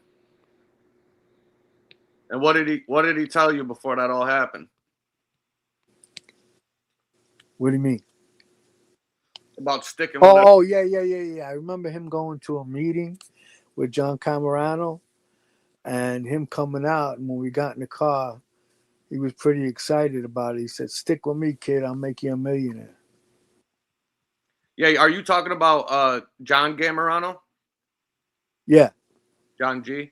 Yeah, Johnny G. Yep. John Camerano. Not the one they call Handsome. Yeah, he was the one I think that was involved with the construction industry after Sammy Flip with Joe Watson and that Big Apple, right? John Camerano, you talking about? Yeah. Yeah. Yeah, He was. I think Mikey Scars told the story about some meeting that they had when Junior thought that they were robbing him for the Big Apple thing, and he brought body bags with him or something like that, and Joe Watts showed up in like a limo or something. Right. Yeah. That was pretty interesting. I think he testified to that. I think I remember reading a transcript or something about that. I don't believe anything. I believe that was just all for show, those body bags. Yeah, you think so? I don't know. I could be wrong.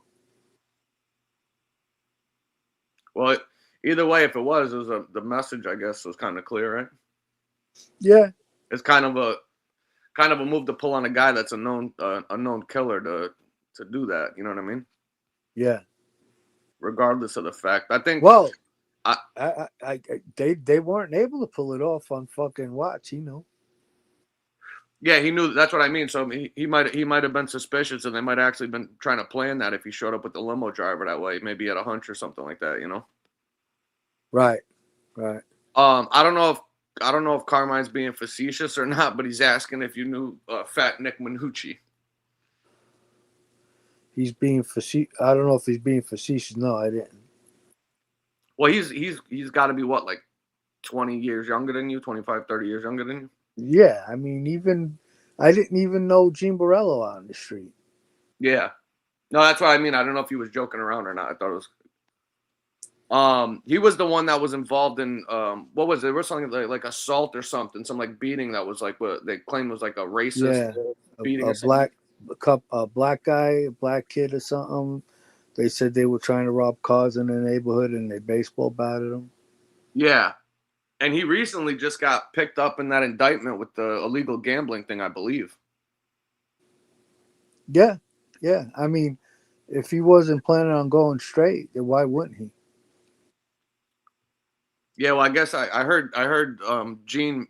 I think Gene made some comments on his show. I guess he was saying that the kid had cooperated previously on another case, and he was surprised anybody was even talking or dealing with him. I don't know whether or not that's true. I have no idea. I just heard him say it, so could take it for what it's worth. Yeah. Hey, listen, I don't know fucking everything, and a lot of the things I say are just my opinion. Well, there was something interesting I thought, because I had questioned it at one time, but you said you had spoke to Alite personally about it when he had made the claim that he knew about the Castellano hit beforehand. Yeah, I mean, the guy swore on his daughter that passed away. Right. And I don't believe it to be a far-fetched thing to know, because John Jr. probably knew, and he probably told Eli. Yeah, and I remember somebody had said something where because I think in like the movie or something, I think somebody was asking a question because I think Junior had made it a point in the movie to act like he was surprised when he heard the news that, Castellano got killed or whatever. And they were like, "Oh, well, why would they do that in the movie?" Well, it's called a conspiracy. If you knew about a Yeah, murder that, your father people were, about to do, and you didn't do anything about it to stop it, then they could hit you with a conspiracy to commit murder then. So right, obviously you're never going to admit that, you know. right. All right, Shabbat. why? Hold on one second.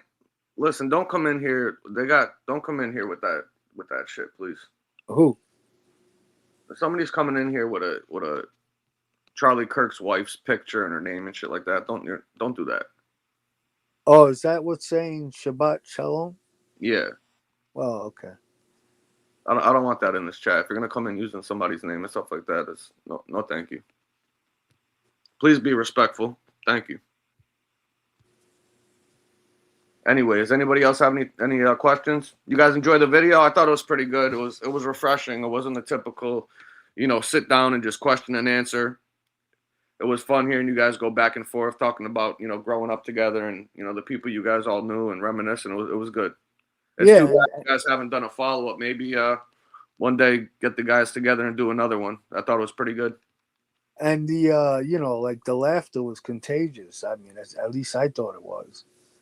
Um, I guess maybe other people might not found it as funny because they don't, they I guess they had to be there, But like, does anybody like have any questions on who some of the characters were that we were talking about? So this way, maybe they'd understand it a little bit better. Yeah, we'll wait for some questions to come in. Dan Thunder said that the video was gold. And I heard a bunch of other people saying they really enjoyed it too. So Yeah, I'm going to assume Friday night is not a good night. A lot of people go out because there's only like 70 something people here. Whereas the other nights we had like a buck and a half. yeah, it's possible. I don't know if there's other people that are on right now doing shows. I think Suge's on. I think Mickey Simmons might be on. Oh, really? People, I'm not sure. Yeah, I was getting text messages about it earlier, so it's possible. And then some people, I don't know. Maybe they weren't interested in watching the video or something. I don't know. We'll see how it plays out. But regardless, we got 70 people in here, been watching, communicating in the chat and stuff like that. If anybody has any questions, feel free to share them, and we'll definitely try to answer them the best we can here. Well, the only reason why we're not talking about those other idiots is because, I mean, as far as I know, but I didn't watch any of the shows. I don't think they were talking about us. I didn't hear anything. I didn't get any messages or anything. So, like, I heard something, or somebody said something. They would apparently they have somebody new that they were attacking. One of the people that's in the chat supposedly. That's what I mean with these guys. Like they have no boundaries. They're like cavemen. They just go from person to person and just attacking and going after whoever they can. Like it's like they're bored or Yeah. something. I think they need a fucking hobby. That's my opinion. Yeah, I got a fucking message for SoFlo. So SoFlo, like, what is your end game here? What do you just plan on to continue to attack people and push the limits until you finally, suffer the consequences for what you're doing? Like, you're just basically poking and poking and poking, and you're going to be the only one to suffer from it, and you got all of these people that are supporting you for doing it, and they're just basically, they don't care about you. You're the sacrificial lamb. You bring the content. They want to see you attack people and dox people, and you're just playing right into their hand. My advice to you is just to stop, because you're in a no-win situation, and even stopping is not going to save you, but it might save you from other crimes that you might commit along the way. Yeah, the damage is already done. It's only a Yeah. matter of time. It's just how deep do you want to actually dig your grave, so to speak. That's pretty Right. much the point we're at right now. Right. The grave's already there. They're just waiting to roll you into it. So do you want to have a chance to crawl out of it, or do you just want to make sure that you're going to get buried alive? Right. And like, do you want to face charges on 10 counts or 60 counts? Yep. That's why I've been saying this whole time. I don't understand what the end game is. I don't think they have one, because I don't think they have a plan, because their plan's pointless, because they go on here and they go after people that aren't even speaking about them. We don't even want anything to do with these people, let alone having to come on here and talk about them. You know what I mean? So it's what's not like their fucking point? I don't get it. It's not like they're making money doing it. No, that's the strangest part, is that this is like a hobby. Like, they're that bored that this is like their, softball game, or their fucking, rollerblading or something that they're doing. It's fucking bizarre. I don't understand it. I don't see the point of it, unless they're just some type of masochist that want to just, I don't know. I can't explain it. I'm also not a sociopathic, lunatic with a drinking problem either. So that's probably why I can figure it out. And we're not the fucking only people that grew up like this. These guys are attacking people in the chat, and a lot of them, they don't even fucking know anything about them. No. They don't know who they're going after. Right, like Alite was saying, like, the guy didn't even fucking know who this guy was or what was on his mind, and he stabbed him 17 times and killed him. It don't take much. Nope. I've told this story on here plenty of times before, on other shows and stuff like that, but I'll say it briefly again. I remember when the AOL first came out and they had the online chat rooms and shit like that. Somebody went on there, and my friend that I'm talking about, my buddy, the gambling guy. Yeah. Well, somebody told somebody that he had relations with the relative of his, and was running his mouth, talking shit, telling people, and he went over there later and fucking shot up the fucking house and shit, from making a comment on an AOL Messenger, not even knowing this guy was watching, doing nothing. You know what I mean? That's all it takes, is the right person fucking with the right guy at the right time, and something like that happens over a stupid comment you made. So imagine what somebody like that would do if they heard or were dealing with some of the shit that these people are doing on here. Yeah, if the internet wasn't worldwide and it was just in one state, there wouldn't be any more internet, because guys would be getting fucking beat up or killed left and right if it was all within like a fucking 20-minute ride between each other. Well, that's why, out in England or whatever, if you do this shit online, you get arrested immediately. You can't even do any of this stuff that they do over there, I don't believe. Even in most parts in Europe, I think it's illegal too. So these guys really take advantage of the First Amendment with the freedom of speech shit and all that other stuff. But some people aren't going to give a fuck about that. And they're going to make you pay for the stuff you're saying and doing on here. Just because you have the right to say something doesn't mean that it's the right thing to do, or that you're in the right because you're afforded the First Amendment, where you can go and say the craziest, most heinous stuff you can say about somebody and their family. People are going to take it there. It's not a matter of if, it's just a matter of when. That's it. Yeah, right. Just like doxing people. What makes doxing people illegal is if you're doing it for, to cause, harm to someone. Yeah. If your intent is to, hurt that person some way, whether it be, personally, financially, their business, their job, whatever, that's a crime. You know what I mean?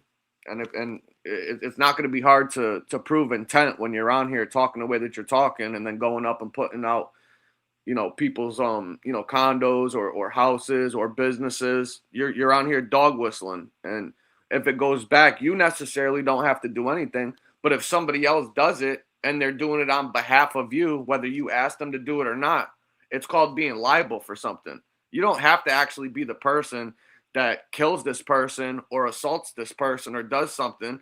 if they can prove that you're the main cause of it, the just cause, then you're going to be held liable for anything that happens after the fact. And if you don't believe me, go ask an attorney and see what they tell you. So, But don't ask SoFlo's attorney. yeah, whoever he's paying has been ripping him off this whole time. I think he's been on like one of them websites, like Ask Jeeves, like one of them attorneys and stuff. You go in there, give him like $5 and they answer a question, and it's just some guy behind the computer. It's not really an attorney. He just tells you he's one, like a jailhouse lawyer type shit. So the guy Mark from the UK made an asshole out of himself again? He did? Why? What happened?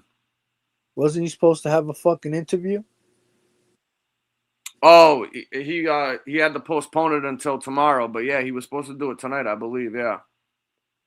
For some reason, it was like changed last minute because I looked at like, I thought it was on at like 7 o'clock or 6:30 or something for some reason, and I remember I looked at like 6:30, 6:45, and then it was changed till tomorrow. So I don't know what the fuck happened, but that's what I was talking about the other day with, him saying he was going to do something and then, not coming through or changing it. So we'll see tomorrow, I guess. Well, I heard a lot of the threats that were made today were towards him. So I guess this person is a real person. Oh, no, they're real. Hold on. I'm going to send you a message right now. Hold on.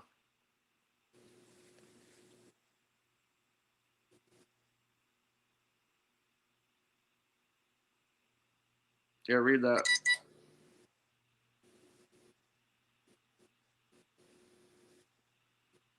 Okay. Yeah.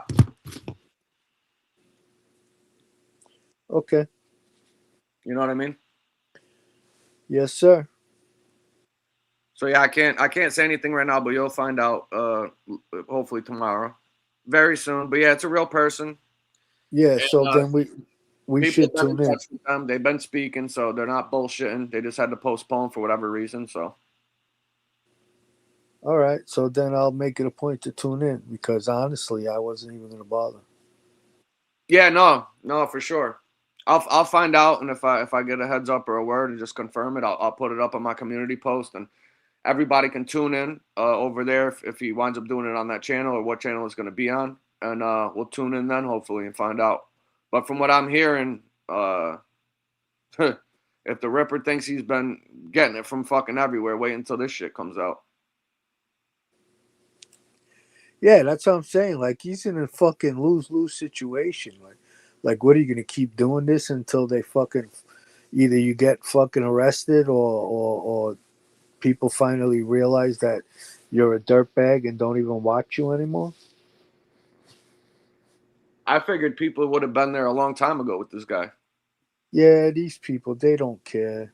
So many of these people, they just don't give a fuck, That's the sad part. I never realized there were this many fucking scumbags that were alive. You know what I mean? Yeah. All the Well, people that have supported this guy, knowing all the stuff that they've done this whole time, and you know what I mean? but that lady, Watcher of Crazy, I like her. I think she's funny. Yeah. And I think she's like one of the leaders over there in the women's community. And I just believe that she hasn't been informed the correct way. She's got that whole situation with MRE wrong. Nothing was made up about him. There's paperwork and proof supporting everything that he's being accused of. And Wait, I haven't heard about that. What do you mean? That's what she's saying? yeah, yeah. That's what I think Chicago Muscle was showing a photo, a screenshot of comments being made on a show. I'm not sure what show. And she was saying that, that shit is made up. Like, he's being accused of stuff that's not true.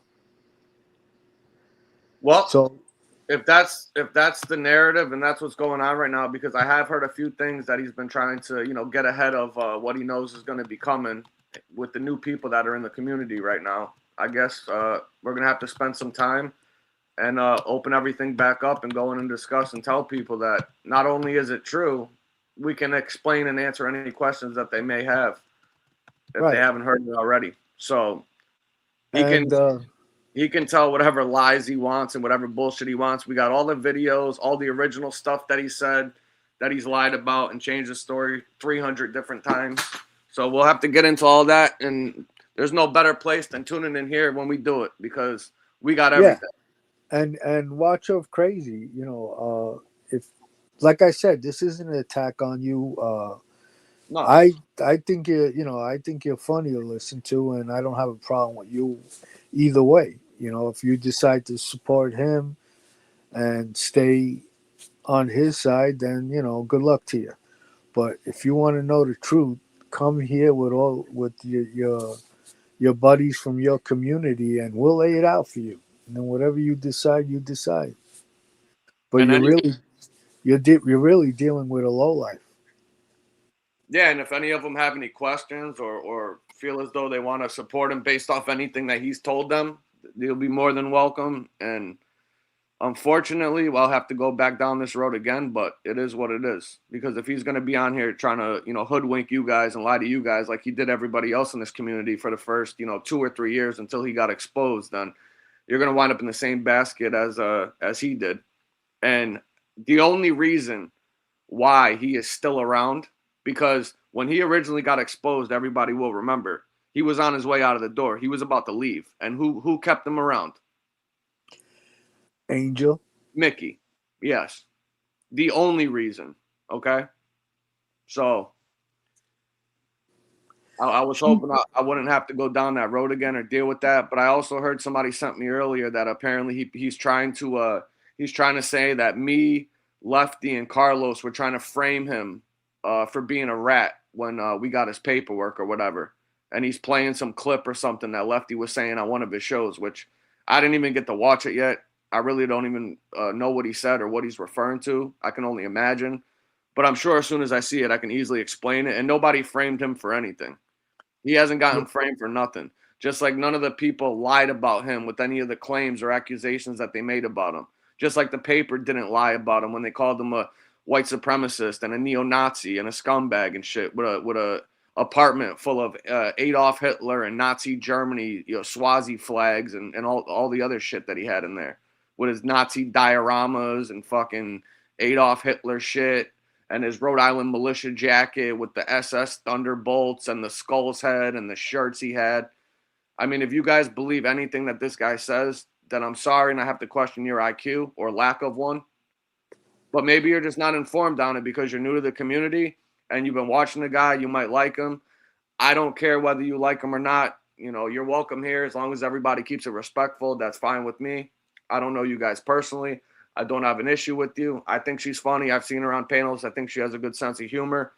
But if they're going to support that guy, then, I salute. Good luck. Yeah. And, nothing's made up about this guy. And, I mean, personally, I could give a fuck less if he cooperated. But the thing is that he's attacking people who cooperated when he's a cooperator himself. That's why we keep drilling, that into people. But nobody made up that the kid with the situation with the child. They were restraining orders taken out on people. People went in front of judges. I mean, that was a real thing. Nobody made up anything. Not only was the restraining order real, he violated the restraining order. The brother lost the right to have visitations with his kids, and they had to be court supervised. Okay, and we'll get into all of it if he wants to keep talking, and that's what's going on. Then we're gonna have to just do a couple of shows on it. You guys are more than welcome to come over, ask questions. We'll tell you the truth, and we'll back it up and support it with facts. That's it. Because all he can do is spin shit and lie. Everybody's lying. He's another perpetual victim on here. He's another one that uses proxies to go after people and their families and shit while he plays Mr. Moral Integrity and Bible Thumper. It's all bullshit. Yep. So. And all he did when he first came around, he was slander people as well. Yeah, they were the first people that doxed people, that put up channels about people, went after people. So, you know, they weren't here. We'll get into it. We'll explain it because I see what's going on right now, and we'll get into that one day. So, Yeah, guess- and if anybody's got any questions for me, you can hit me up on HowieCW1 @gmail.com, or you can hit me up on Instagram, HowieCW1. yeah, and if anybody else has any last minute questions, otherwise, probably wrap it up for tonight, and then Yeah, look forward to yeah. tuning in for the next show. Yeah, so I want to thank everybody for showing up tonight. I had fun, and you know, enjoy the rest of your weekend. And Carmen, I'll talk to you later on. All right, sounds good, man. I appreciate it. Thanks for stopping by. I hope you guys enjoyed the video today. Conversation with the fellas. Answered some of your questions. I want to say thank you to everybody who was here.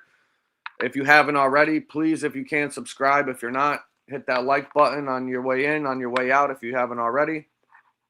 Thank you to the people who donated to the channel. I really appreciate it. It really does make all this possible and worth coming on and doing these shows.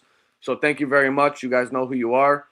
And if anybody else wants to help support the channel or donate, the information's there. Otherwise, stay tuned. Make sure your notifications are turned on so you guys never miss a show. And we will see you guys soon. Have a great weekend, everybody. Take care. Ciao.